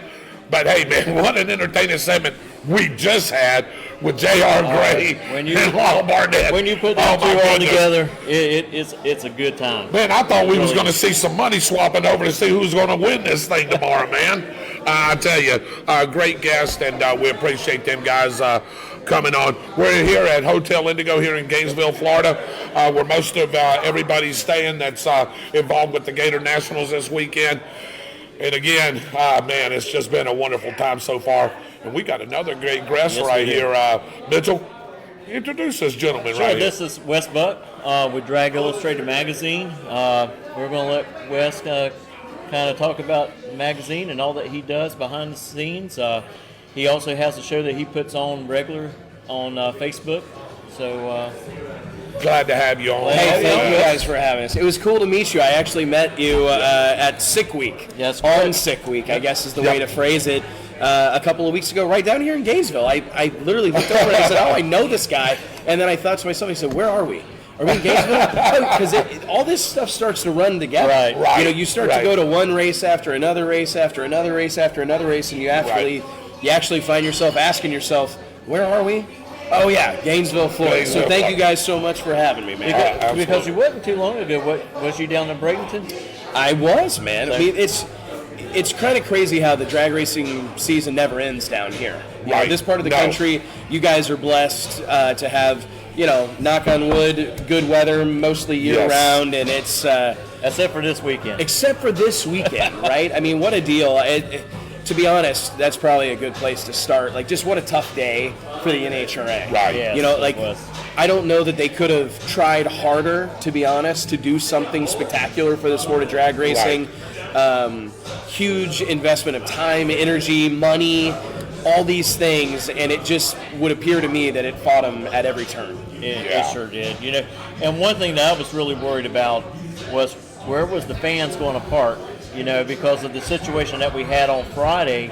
I mean, they were constantly pulling cars out of the parking lot, one right behind the other, me included. Yeah, you got stuck? I was worried about getting stuck when I pulled in this morning, and when I pulled into the racetrack, I literally saw a young man barefoot squeegeeing grass. I believe it. I'm not lying. Squeegeeing grass. And I thought, well, I've never seen that before. That's Florida if I've ever seen Florida, you know. And it's heartbreaking, to be honest, in a lot of ways, because there's so much excitement and so much energy and enthusiasm headed into this weekend's event, and to see that it not be what it could have been breaks my heart. But I got to give a lot of credit to when I saw some photos started circulating on social media this morning of the racetrack, and I looked at that photo, and it's almost bare concrete out there. And I thought, there's no way we're drag racing today. We're not drag racing fast cars. We may be able to get something going, but there's no way we're getting fast cars down this track today. And to see the racing surface they provided these folks this afternoon, this evening, I don't know that it's ever been done. I mean, what the safety safari did, what the NHRA safety safari did today, the racetrack they provided those guys, is as impressive as Brittany Force going 3:37.75. I mean, that alone was an incredible happening, and I can't really say enough about the effort. Typically, it would take, and this is no exaggeration, typically it would take a track from bare concrete like that, essentially, fresh scrape. They scrape that thing. It's a day. It's a day and a half of work, you know, and that's without any cars on it.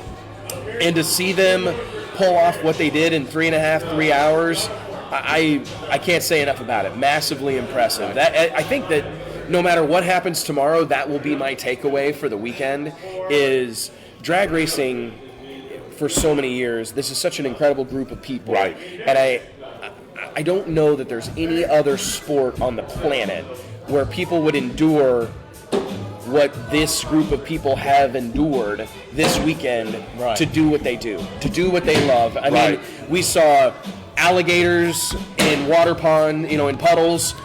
We saw people stuck, motorhomes stuck, buried to the chassis, buried to the frame rails. And they still came back out today. Yeah, and they still went drag racing today. And this group of people never ceases to amaze me. I remember when I went to the NHRA US Nationals in 2021. It was the kind of the grand return of the U.S. Nationals after the COVID kind of defeated versions of the U.S. Nationals prior. And I remember thinking to myself, there's no way all these guys that I know to be right-wing, extremely conservative, small business owners, no way all these guys are going to wear a mask. You know, just because the NHRA told them to. And I show up at the U.S. Nationals, I roll through, I get my temperature taken, I sign my waiver just like everybody else, and I pull in there and the place is packed to the gills, 800, 900 race cars, and it made my heart, like, I always joke that I felt like the Grinch. Like my heart grew 2 or 3 sizes because I was just so proud of our sport, because that's the length, that's the sacrifices this group of people are willing to make to go drag racing, and we saw it yet again today. I mean, there are people that will spend, you know how expensive working on a motorhome is? I mean, we're talking people are going to spend tens of thousands of dollars getting their stuff fixed, repaired, unstuck. It's just an incredible thing. We are blessed to exist amongst this group of people. We truly are. I don't know if they'll get mad for me saying this, but my wife actually went ahead and worked the Gator Nationals this year. They were short. They didn't have enough of people to sell tickets. So my wife says, yeah, I'll go sell tickets and help them out. Today, she sold $10,000 worth of tickets herself. That's the fans that are coming out that loves this Dude, that sport place so was much. bananas. I'm telling you. I looked up at the stand. I got this photo on my phone, and I'm like, who are these people? Because I got to be honest, no one loves drag racing more than me. I'll fight about it. I don't think I would have done what many of those fans did today. Tromp through mud. I'm kind of a clean freak. You know what I mean? And I literally pulled into the parking lot, and I'm like, I ain't tromping through. You know what I mean? And to see all these fans do what they had to do to be a part of today, the Gator Nationals this year, it really, I mean, tip of the cap to them, because that crowd, that's what the sport of drag racing deserves. That's what these men and women deserve, is to race in front of a crowd like that. Exactly. And I just cannot believe they delivered like they did on a day like we had today. And just think, tomorrow is supposed to be a lot better weather-wise. Can you imagine what you see today? What you're actually going to see tomorrow? And possibly Monday if it has to carry over. Absolutely, man. I mean, and we see the place dry up a little bit. It's going to be a little bit easier to maneuver around that place tomorrow. I think we're in for a treat. I really do. I think we're going to see a great drag race. I think they're slated to start right around 11 a.m. I don't think, to be honest, just being candid, I don't think that's happening. I think it's going to be more like 12. I'm thinking 12:30, 1 o'clock. We're going to see cars on the racetrack. I mean, you have 40 degrees at 11 a.m. We're not going to be running nitro funny cars, in my opinion, or top fuel dragsters. No. But I really think we're going to have a great day of racing tomorrow. I mean, I think the best. Well, how do I say? And JR may have mentioned this. The worst the air is going to be tomorrow is sea level. Yeah. I mean, we're talking about, we could see history made across the board. We more than likely will see multiple 640 runs in pro stock. Right. I venture to say we'll see multiple 560 runs in pro mod, if not a 550 potentially. Right. That's what they were just saying. God only knows what we may see in nitro. Right. Because here's the thing: is historically, nitro funny cars have delivered those booming trap speeds. Correct. It's been, Jack Beckman or Robert Height delivering the 338, 339 runs in killer conditions. To see Brittany Forrest do that in a 337.75 in a dragster, I don't know. Do we see somebody go 338, 339, 340? Right. I mean, do we see I don't know. The sky's the limit. The sky's the limit tomorrow. That's 100% how I feel. And I about guarantee you, we will probably at least have 8 bikes possibly make 200-mile-an-hour runs. I think you're right. And it's just, it's a weird sport. You know what I mean? Because, for all the things that have gone wrong today and over the course of the last couple of days, only drag racing would deliver us a dozen world records tomorrow. You know what I mean? Only drag racing. It's icing on the cake. It would be the icing on the cake. So we talked a little bit about what happened this weekend. Let me find out a little bit about Westbuck. Who is Westbuck? What does Westbuck bring to NHRA? To give me a little bit of background about yourself, first and foremost, how you got in, and then your show and what you do. It's long story short is I love the sport of drag racing. Right. I grew up drag racing. Other kids played stick and ball sports. Right. Other kids played baseball. Other kids played football. I went racing with my dad. That's what I did. And I vividly remember turning 16 years old. I was playing high school football. And I remember it was the first time there was a conflict with one of my dad's races and a football game. And I remember my dad sat me down and he said, listen, son, we can do one of two things. We can play football or we can go drag racing, but we can't do both. And it was an easy decision for me to make. I mean, I got chills here today, we were going drag racing, and that's what we did. And I was 16 years old, and that's all we ever did. Every moment of our life was going drag racing.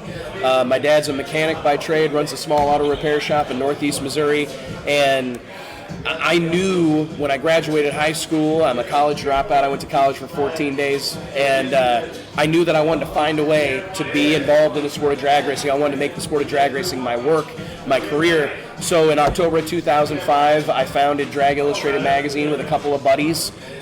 We felt the sport of drag racing lacked independent journalism. I looked at the sport, and National Dragster served the NHRA, right? Drag Review served the IHRA. Fastest Streetcar served the NMCA. Everybody, my go-to analogy is imagine stick and ball sports with no Sports Illustrated. Right. The Cardinals have their own magazine. The Cubs have their own magazine. Yes. Right. The Dodgers have their own magazine. The Tampa Bay Devil Rays have their own magazine. That's how drag racing was. Right. But no one was willing to call a spade a spade. No one was willing to say what they felt and live with the consequences, because everybody, the people paying to print and mail the magazine, the people footing the bill, the people signing the checks, were heavily invested. Right. And I thought our sport would be better for independent journalism. We could hold these people accountable. But I mean, we didn't set out to set. We weren't trying to burn people at the stake. We weren't on a witch hunt. But we did feel the sport of drag racing needed independent journalism. It needed somebody to say, like, hey man, here's something that's really good. Here's something that could use some improvement. Here's an issue that we see, but we didn't want to be armchair quarterbacks. Right. We wanted to say, hey, here's an issue that we see, and here's our. Are we right? I don't know. That's up. Right. Who knows? Well, probably not. And you've had those conversations with Lyle, 100%. about pro mod and everything, and that's what I like about doing this show, which we're changing over to On the Spot Motorsports instead of just On the Spot with David Rodgers. We're going to have a separate entity to reach out more drag racing, just not up under the NHRA. We're also going to talk a little bit of NASCAR. Very similar situation to us is what we felt needed, what I wanted, and I always use my dad. You'll hear me mention my father a lot. I remember a little bit of validation goes a long way for this group of people. Right. Most of these guys and gals don't ever set out to make a bunch of money. They don't ever set out to... They just want someone to care. They just want someone to notice them. They want someone to give them... They've got the fastest, small 10.5 tire Fox body Mustang with a small block on nitrous with a stick shift. They've carved out their little niche, and they want someone to recognize it, by God. I mean, I remember my dad buying classified ads in National Dragster just to be able to see his car in a magazine. Paying money for a classified ad because my dad knew that there was no way to get in a magazine like that because he wasn't John Force. He wasn't Tony Schumacher. He wasn't Greg Anderson. He didn't have a big sponsor. That was never going to happen. So when I started to think about what I wanted to do, what Drag Illustrated needed to be, we needed to be the magazine that told the stories of the everyman. Now, I didn't want to turn a blind eye to the biggest stories that exist in our sport, the John Forces, the Alexis DeJorias, the Erica Enders, so on and so forth. Right. But I knew that there was so many people. My dad's money's just as green as Richard Freeman's. Sure. You know what I mean? His energy's, his time and energy is just as valuable as Don Schumacher's. Right. I watched my dad burn up a marriage, a bank account, and everything in between, chasing the pro stock dream, trying to go pro stock drag racing. Sure. All he ever wanted was to just be in the club, to be guilty by association. And I like that. And I truly believe that we could do that. We could be that vehicle for the entire industry via Drag Illustrated. So in October 2005, we kicked the doors open. No idea, no formal training, just a whole lot of, what do you say, energy and enthusiasm and excitement and passion for the sport of drag racing. I told him that, hey man, I don't know that we're doing the right thing. I don't know what we're doing, but we are going to I truly believe that the pathway to grow the sport of drag racing is we can grow and build this deal by celebrating the men and women who do it, by telling their stories, by telling relatable stories, celebrating aspirational culture, like letting people know that a lot of the people that do our sport, a lot of these people you see out on the racetrack, they own construction companies, they own a repair shop, they're HVAC guys. They're not that much different than me and you. That's right. They can do it, we can do it, and it's so important to keep that message. And the biggest thing is that if you look back at every cover of National Dragster up until recently, and I feel we've had a lot of influence on this in many other magazines, it's always a car. It's a car doing a burnout. It's a car doing a wheel stand or whatever. People can't connect. It's a physiological impossibility to have an emotional connection to a machine. People connect to people. And drag racing has suffered massively by not celebrating stars. I think God bless Wally Parks and all he's done. His contribution to drag racing cannot be overstated, right? Right. Exactly. I can't say enough about the man. However, I will go on the record, and I have multiple times, the original slogan of the NHRA was "Where the cars are the stars." Bullshit.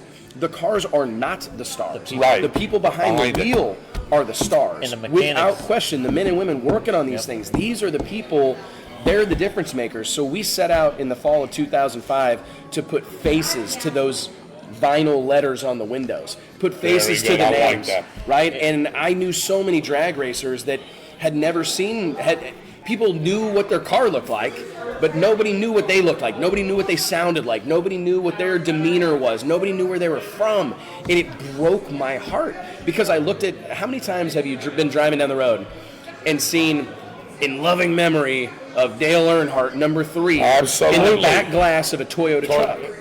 Well, anybody who knows anything about motorsports knows that Dale Earnhardt was a Chevy man. He would roll over in his grave seeing a number 3 on a Toyota. But what that tells me is that person driving that Yoder, they don't care about a 358 small block Chevy or a 4-speed. They care about the Intimidator. Dale Earnhardt, mustache, the Wranglers, the bad attitude. They connected to him. They're not mechanics. You know what I mean? And that's where drag racing, NASCAR went left or whatever, and we went right. And you know what? I don't know that it's been all bad. I really don't. I think that our sport is participant driven, and it's been great that we've been so inclusive. But to get this sport to where it needs to be and where I think it deserves to be, drag racing is the great American motorsport. You can't tell me otherwise. God bless NASCAR, God bless Formula One, God bless IndyCar and all this stuff. But I mean, what's the best part of a NASCAR race? A drag race to the checkered stripe, right? 2 cars side by side coming out of the final turn. I mean, that's the best part. And Formula One, they likely pray for that to happen every week. Please, God, can we get 2 cars side by side? We do it all the time. Make it all of our racing is 2 cars side by side. Racing is probably older than NASCAR. Absolutely, it is. Yes, they've been running these things side by side. It's than that circle has. It's no doubt. They had to build those. We did it, right? I mean, as bad as it is, we had public roadways. We had dry salt lake beds, right? 60-60 a lot of that. Yeah, absolutely, and it's easy. It's easy to understand. Right. I mean, I think people. I get frustrated when I look at where drag racing's at on like the motorsports totem pole. We deserve better than what we have. Right. We really, really do, and I think that it all goes back to that mission that we had. Is we haven't done a good enough job as a sport celebrating these people, building heroes. America's about heroes. Look, look no further than what's going on in the Ukraine right now. I mean, the president of the Ukraine, he's become a hero. Yes. Right. America loves a hero. Yep. We love a John Wayne, right? We love an Elvis Presley. Yep. And drag racing has done a piss poor job of generating more of them. I mean, we're still talking about John Force. Yes, this guy's in his mid-70s, and he's still who we're leaning on. You know, we're packed full of stars. There's all sorts of stars. There's some down here in the lobby of this hotel tonight. There's stars all around us, but we've not embraced them. So, long way to say, unfortunately, and I appreciate you giving me the opportunity, guys, that Drag Illustrated, our goal since the onset has been to grow and build the sport of drag racing by celebrating the men and women who do it. Well, I've heard Mitchell's tell me, and we've talked a lot about this. I mean, I've watched your show several times, and I don't think, Wes, that there's enough avenues in this sport, you know what I'm saying, like football. You were talking about the ball and stick sports. Man, you can find every magazine, every outlet, blah, blah. They're covering all this 24/7, 24/7, 24/7. That's really what we lack. I mean, I think that's what our sport lacked, and that's honestly, that was the catalyst. So we started the magazine in 2005, and it's funny because way back when, that seemed like a big job. 12 issues of a magazine a year? Yeah. Well, fast forward 16 years, we've been doing that. We just put out our 174th issue, right? But now we've got a daily updated website. We got an email newsletter that goes out every day. We got 150,000 email news subscribers. We got social media stuff we've got to do. We've got my podcast that we do every Wednesday. We've got technical vlogs that we do. I mean, our team goes to about 111 races a year. You know what I mean? And it's like, so there's so many buckets to fill right now that it's unbelievable. But what we lack, and the reason my Wednesday show, the West Buck Show, exists, is because I truly feel that we've got to do something, and I appreciate what you guys are doing. Right. It's easy to be excited Friday and Saturday and Sunday at the drag strip, right? Because we're doing burnouts, and it's exciting. And shaving our beards off. Right, shaving our beards off. Lyle was really hard on me about trimming my beard a couple of weeks ago, so I had to grow it back, or do my best. This is 3 months at sea.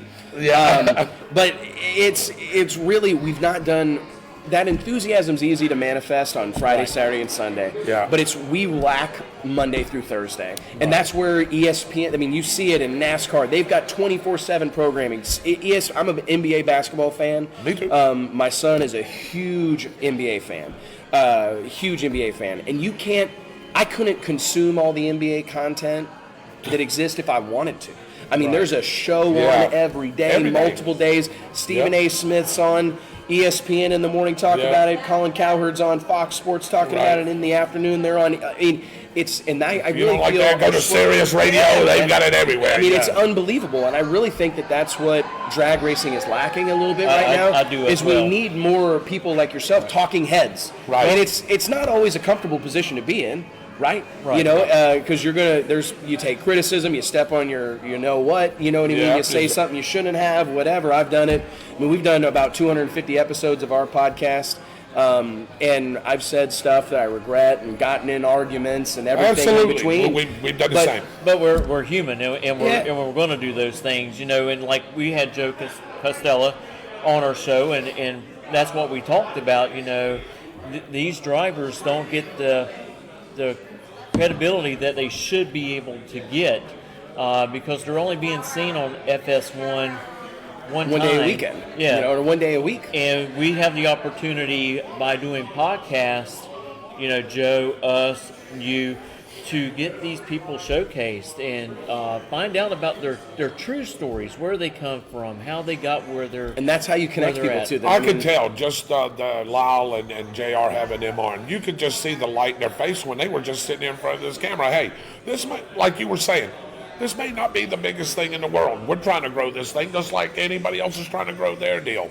But you could just tell they were having a good time up here. I mean, I couldn't believe how much we laughed and carried on. It's important, man. This is an ego-driven sport. It is, too. It is. And it's good. It's healthy. Yes. And that's the thing that it's a little bit, people don't like to talk about ego because it's become this like bad, negative thing. But people don't realize that ego's healthy. Yes, it is. You need to have an ego. I agree. And to a certain extent, right? Yeah. Now, of course, just like anything, you can go too far. I can drink too much wine, but a little bit's okay, and a little bit of ego is okay. Yeah. And I think that's the thing that our sport lacks is we've not done a good job of building these egos and giving these guys. I mean, honestly, I think I saw it manifested this weekend with this Pep Boys All-Star call-out. As cool of a concept as this is, I feel they ripped it off of me entirely, but that's beside the point. But it's, I mean, they weren't prepared for it, to be honest. Right. None of these guys had been in front of a camera enough.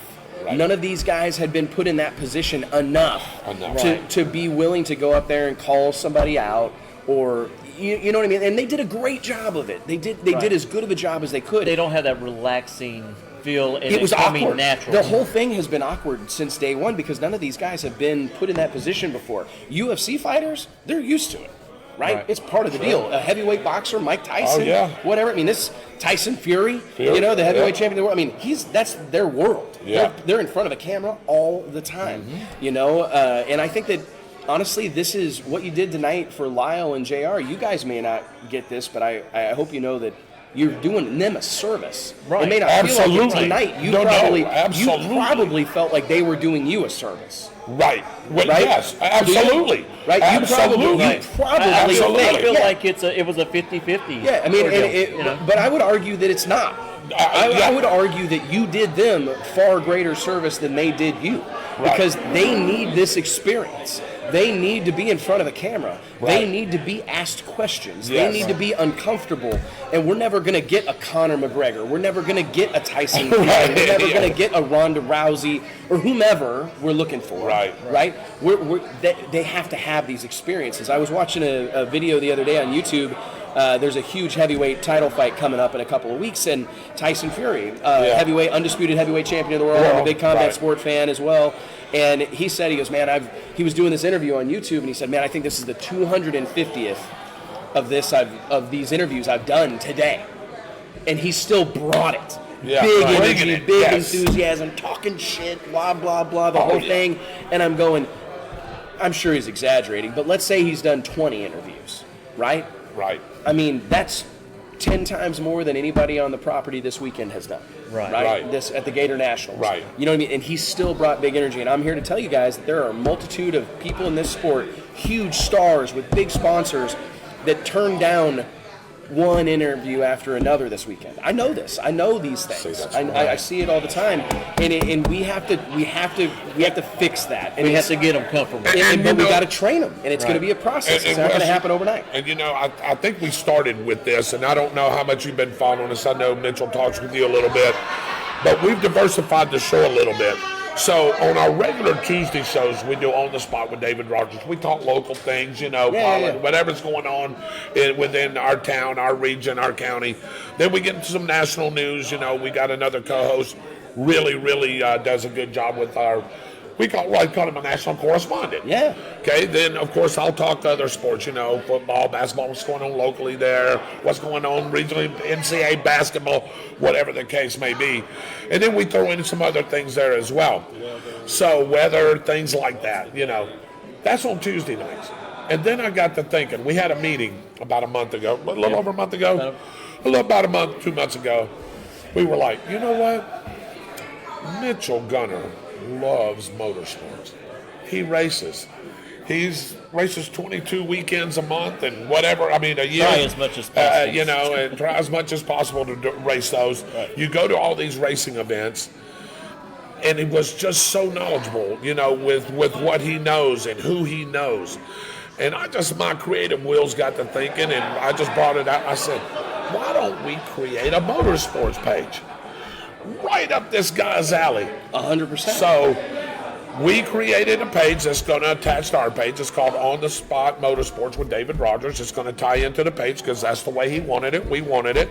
So whatever day that he picks, we're waiting to get the likes up, just a few more. We probably need 50, 60 more likes before you go to a live. I want to at least get to 500, and then I think after that we can start taking off with some interviews and stuff, live stream them, and then it will just start generating. And it will. And Mitchell is going to host that show. Good. This is going to be Mitchell's show. Baby. Hey, Mitchell's baby.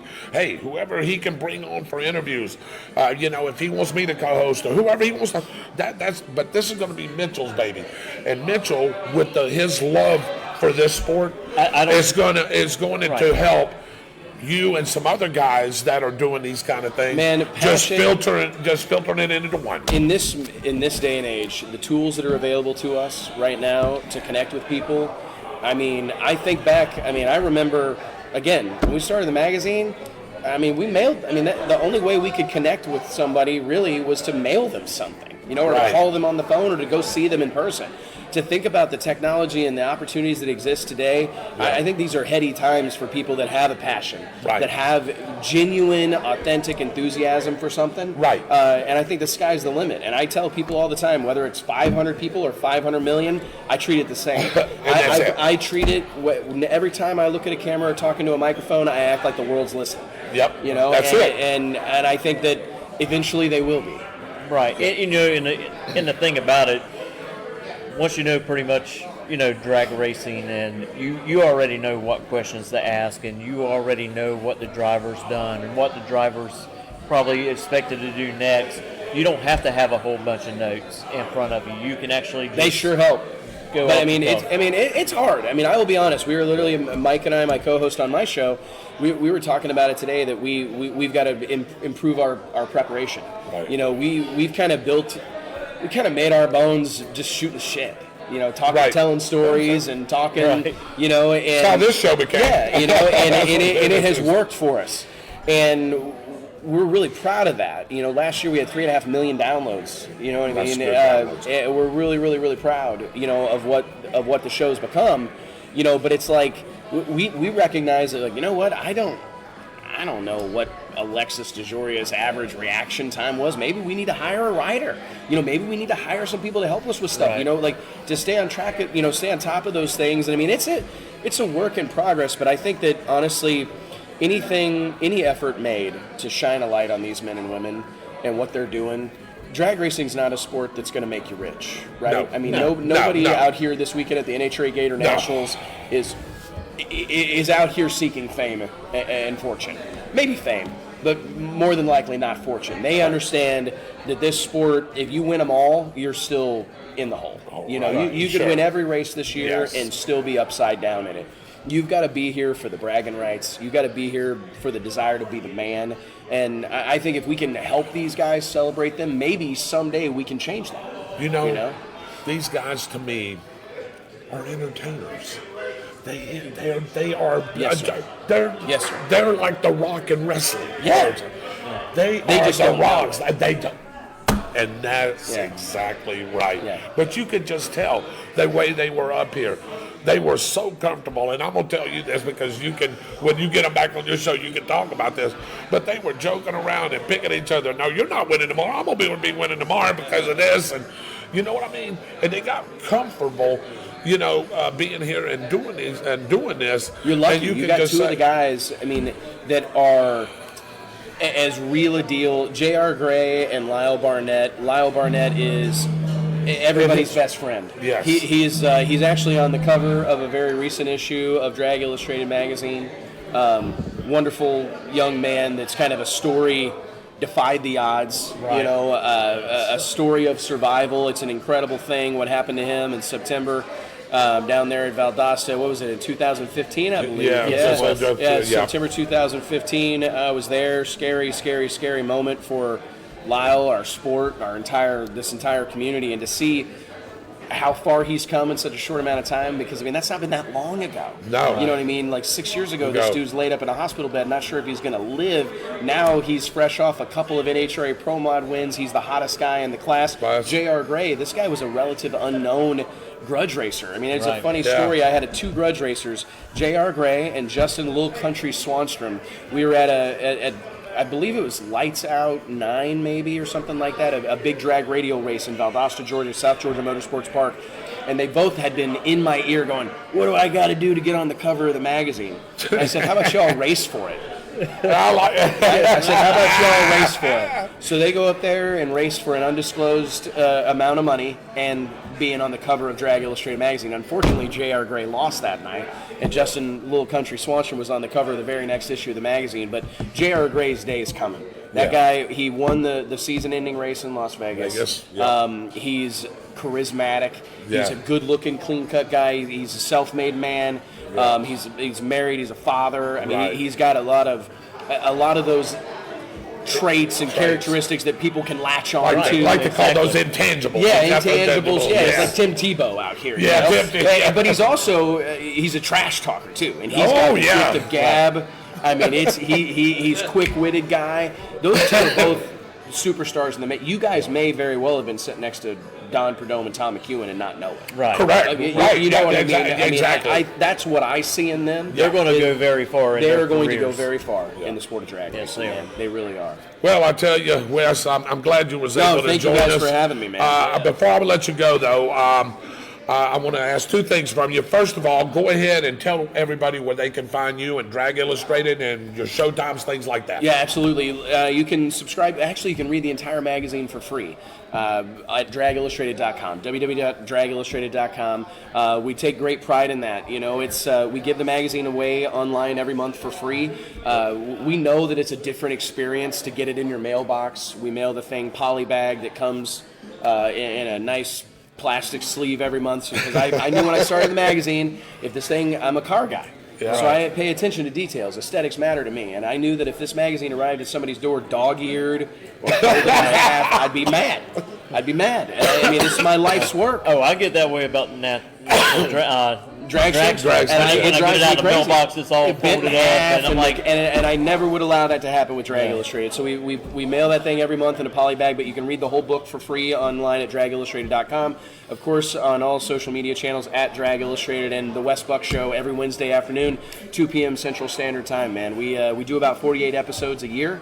And we stream live on Facebook, YouTube. It's available on all the major podcast platforms. But it's man, we're just out here talking about drag racing. Absolutely, you know what I mean? sharing our passion and trying to, like I said, grow and build the sport that we love. It's you know, it's a great love by a lot of people. You know, that's what we were talking about up here earlier with JR and Lyle. Was, you know, we're a family. You know, I mean, we really are a family, and if anybody ever gets in trouble or needs help, everybody runs to help out. It's unbelievable, and that's man. what I like about this sport. Even ET racing, because that's what I do. If I break down at the track, or say it's happened to me 2 or 3 times, I don't know why, I've got to track down the issue, but the battery dies. I guess because I'm running a coolant fan or something like that, and I run it too long, the battery dies. Everybody's coming every which way. Hey, I got this battery charger, you know, let's charge you off, you know. And it's just one of those great things. I feel very blessed every single day to operate in this community. You know, this is a group of people, for a punk kid from Northeast Missouri that grew up pumping full-service gas, washing windows, checking oil in customers' cars with my dad's shop. It's drag racing has taken me around the world. I've been all over creation. I've been to the Middle East. I've been all over going drag racing, you know, and it's kind of hard to believe. And there's not a day that goes by that I don't thank my lucky stars that this happens to be the community that I run in. Right. Because I hurt my arm right when I saw you. The day after I saw you, helping somebody. A buddy of mine that was drag racing, you know, his wife was the only help he had.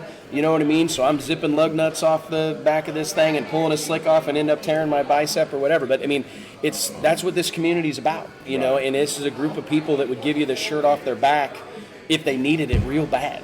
You know what I mean? Absolutely. They'd go ahead and give it to you. And I truly believe you're right. It's a special group of people. And I don't think that there's an industry like it. I really don't. I know that I'm obviously biased.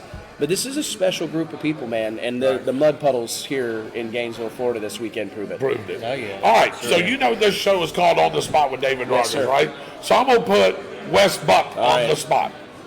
All right, give me the winners in each class. Oh, my goodness. Who do you think's going to win all the classes this weekend? All right, I think that, man, I just don't. That run by Brittany, starting with Top Fuel, reaction time wise, she's just not been where she needs to be. You know, if we're talking turkey and being candid. However, the performance that she demonstrated, you know what? I wouldn't be surprised to see a final between someone like maybe, I haven't seen the ladder. I wouldn't be surprised to see like Brittany Force and Trip Tatum in the final. I really wouldn't. I think we heard that name already. Trip's going to be a dark horse this weekend. I think maybe Brittany Force. I think how historic would it be to see Robert Height go 3 in a row? But he has got a hot rod. He's got a hot rod. That thing was moving on a mission. I think Robert Height could go 3 for 3. I really do. I think the sport's dying for a storyline like that, so the good Lord may deliver one. Right. You know what I mean? I think sometimes we need something to rally behind, and a guy winning 3 races in a row would be spectacular. Pro stock, I think Aaron Stanfield. I really do. I think that was a thunderous run today, 6:46. He's, if not the best lever in the class, amongst the best lever in the class. Right. I look to see Aaron Stanfield win this deal. However, I do think TJ Coughlin's due. TJ Coughlin is due, but I think Aaron Stanfield will win Pro Stock this weekend. Pro Mod didn't even get to see a car on the track. Right. Very difficult. I know that J.R. Gray and company have been testing feverishly, as have Lyle Barnett and company. I don't mean to lean into them. Lyle's a kind of a dear friend. Yes. So I tend to want to. I struggle to just not be a fanboy and be right. biased. That's right. I wouldn't be surprised to see. Man, it's going to take a low 560 run to win this deal. It's going to be probably Jose Gonzalez. I would say it's going to be Jose Gonzalez. We heard that name too, didn't we? It's going to be a Pro Charger car. I mean, like, following the coolest thing about Pro Charger is unlike any of the other classes, or excuse me, Pro Modified, unlike any of the other classes that we just talked about, every Top Fuel car is virtually identical. Every Nitro Funny car is virtually identical. I mean, it's just who does what with the parts and pieces. Right. Pro Stock, every car is virtually identical, right? Pro Mod, not the case. We got nitrous cars, turbo cars, root style supercharged cars, centrifugal supercharged cars, and for the last year and a half, 2 years, the centrifugal supercharged cars have had a distinct advantage. The NHRA has done their level best to slow them down, but I don't think they've got it done yet. Right. So I look to see the defending champ Jose Gonzalez win this deal in Pro Stock, Pro Modified. Pro Stock Bike, holy crap, Matt Smith, just because I think he's a stud. Right. And just according to what happens out in Advance and Hines, I mean, possibility on jail. Well, we didn't get to see him run. We didn't get to see him run, and I just think that Matt is coming off. Matt Smith's got a chip on his shoulder that he can't shake. You know, no matter how successful he is, no matter how many races they win, no matter how many championships they win, he comes out every season, every race, as if he's got something to prove when he doesn't. He just doesn't. Right.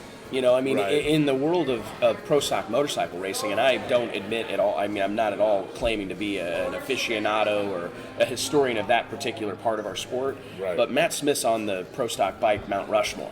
I mean, he's one of the guys, you know, that will be forever part of this deal, forever talked about. But somehow, some way, he shows up pissed off every weekend, and it served him well. Right. All right. Sounds really good. Well, I'll tell you what, Mitchell, it's been a great show. Wes, I appreciate you joining us. You haven't let me get my picks yet. Well, I'm gonna throw that at you here in just a second. Thank you, guys. Wes, Thank you, Wes. appreciate it. Thank you very much. You can catch Wes Buck, Drag Illustrated, and again on his show. I tell you, it's been a great show so far. You wouldn't believe how quick 2 hours just went. Oh, yeah. We've been on the air just a little under 2 hours. Again, I want to thank Lyle Barnett. I want to thank J.R. Gray. I want to thank Wes Buck for coming over and joining us. I know Erica's probably in the room, isn't she? Yeah, I think we might have took a little bit too long. Too long there. And she says, you know what? Tomorrow's race day. I'm going to go get my Z's early. Yep. And be ready to go tomorrow morning. And I tell you what, she's my pick. She's never won at Gainesville. I think this possibly is the weekend for her. Okay. I mean, you take Aaron Stanfield. Yeah. He's part of that elite group. Absolutely. As far also with Troy Coughlin Jr., her, Bo Butner. Hey, when you got elite power like they have, I tell you what, they've shown it, and I won't be surprised. But I'll tell you, I think Erica Anders, I think she's going to pick up her first win tomorrow. Pro Mod. Pro Mod. Boy, that's a. I'm gonna give you my choice. pick. I'm going Lyle Barnett. Going with Lyle? I'm going with Lyle. I think Lyle's going to win it. I think it's going to come down between him and JR. I'll be honest with you, just the way they were talking, then that would be pretty good. And I think Lyle's got this little bit more of a chip than JR does. I think Lyle's going to get it. Well, with Lyle running a turbo car, it's harder to make the power and the weather that they're going to have.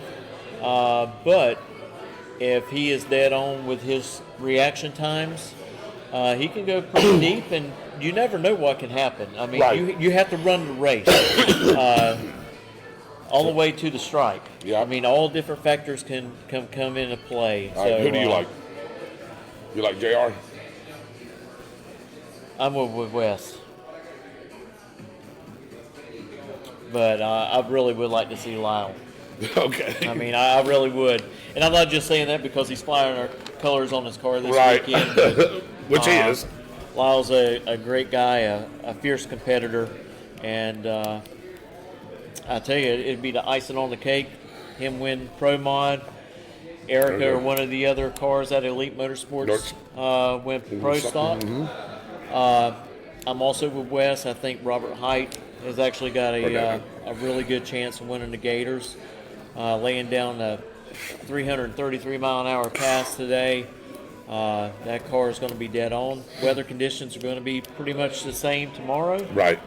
So they already know what their tuning capabilities are going to have to be. They're probably going to have to be a little bit of changes with the air. But, you know, I still see the same outcome. Pro Stock Motorcycle, I say it's going to come down with either someone out of the Vance and Hines team or Matt Smith. You know, like Wes was talking about, he's a fierce competitor as well. He's game on from the time that his feet hit a track to the time that their wheels up and leaving. You're going to actually probably see at least 8 Pro Stock bikes tomorrow making a little over 200 mile an hour passes. That's fast. That's fast. With the weather conditions that they're going to have. Hopefully the wind dies down a little bit so it doesn't make it that difficult for them to navigate from point A to point B. Top Fuel, I mean, Brittany's got a fast car. She does. But there's a lot of other people that's in there fast, and you know, a lot of times it comes down to that reaction time, and sometimes it has bitten her a little bit. But we'll see. You know, tomorrow's the big day, and I tell you what, if you want to go out there and watch the action, hey, they still got tickets. They're trying to do their best to park cars in areas where, you know, they won't sink. But if you do get out there and you do have issues of getting stuck, they are pulling people out for free. And I think that's a great service that they are providing this year for the Gator Nationals. And I tell you what, I'm proud of the fans coming out today as well, you know, facing the conditions that were going on, the possibility of them only getting one qualifying run in today, which most of the teams got in except for Motorcycle and Pro Mod. So want to see some great racing. Come out tomorrow, bring your kids. If they're 12 and under, they get in for free, get a free ticket with a paying adult. It's a great experience for kids to come out there, meet these drivers, and follow them as their heroes, you know. I know Zane, you know, my little one, he's not so little anymore. He's 9. He's been going now for 9 years to the Gator Nationals, and he looks forward every single year. And he loves the drivers. He really does love the drivers. Loves meeting them. It's not so much watching them on the track. I mean, he watches it, but he likes the interaction that they have in the pits. And that's one thing about NHR drag racing. Right. Every ticket's a pit pass.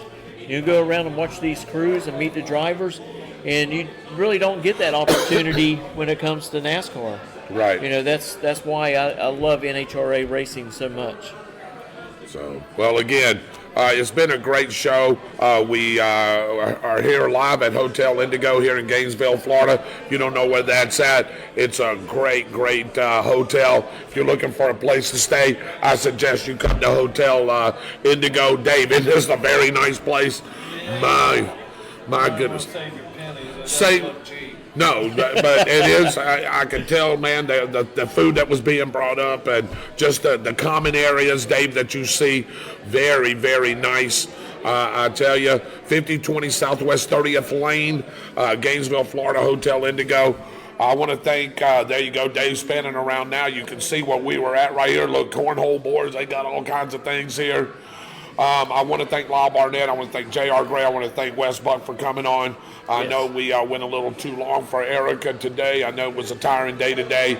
Hopefully we can get her on maybe after a big win for the Gator Nationals. That's what I'm hoping, David. I hope it turns out that way for her. You know, she can get this track offer list of tracks not won. Yep. And I know there's not very many out there that she has not won. Right. At, you know, Yep. so I'll meet up with her tomorrow and see if there's a possibility of getting her on the show. Absolutely. One way or another. One way or the other, whether it's on the spot with David Rodgers or our newest and greatest page, On the Spot Motorsports with David Rodgers, hosted by Mitchell Gunner. That will be coming from a studio that is just decorated and shrined full of racing things. I won't tell anybody where that's at. That's at Mitchell's house. Oh, did I say that? Oh, I wasn't supposed to say that. But anyway, he will be hosting that show. Hopefully, we're going to kick that off here in the next 2 to 3 weeks. And that'll be coming either on Monday or Wednesday, whatever day Mitchell decides that he wants to do that on. But we're going to be here to support him, as he's going to be here to support us as well. We're intertwined. So if you haven't went, Dave, and liked that page, go there and like that page now, so we can get more followers, so you can get that ding when we're on either page, because it'll coincide. So if you get hit on the Spot Motorsports, like, you know, right. You're going to get pinged to the other page. Same, vice versa. So make sure that you do that, but you have to go and actually like both pages before you're able to do that. It's just not. You have to follow it, Mitchell. That's right. Yeah, You have to be a follower. Just because On the Spot Motorsport, On the Spot with David Rodgers comes on, and then let's say Mitchell comes on at the same time, doesn't mean that you're gonna. If you're a follower of On the Spot with David Rodgers, that's all. But if you're not a follower of On the Spot Motorsports with David Rodgers, you're not going to get dinged. You have to like both pages. Right. Even though they're intertwined, you got to like both pages. Well, so. and David, before we sign off, you know, just to let people know, if you like these interviews with these guys and girls that we have Absolutely. on, Absolutely. also follow the other people that's doing these podcasts as well. You know, Wes Buck and Joe Costello, both of them do a really great job. Yeah. Have really good content as well, and we hope to bring you pretty much the same content. You know, we want to make it good for our viewers and for our guests. Yeah, if you're into motorsports in any kind of way, it like he was just saying, it's not just about NHRA. It's about NASCAR. It's about dirt track racing. It's about Formula One. It's ARCA Series. Any of that. He's going to cover it. So, again, I think that's a great avenue for us. It's a great avenue for the show. Dave, any final thoughts or parting words before we go to our viewing audience?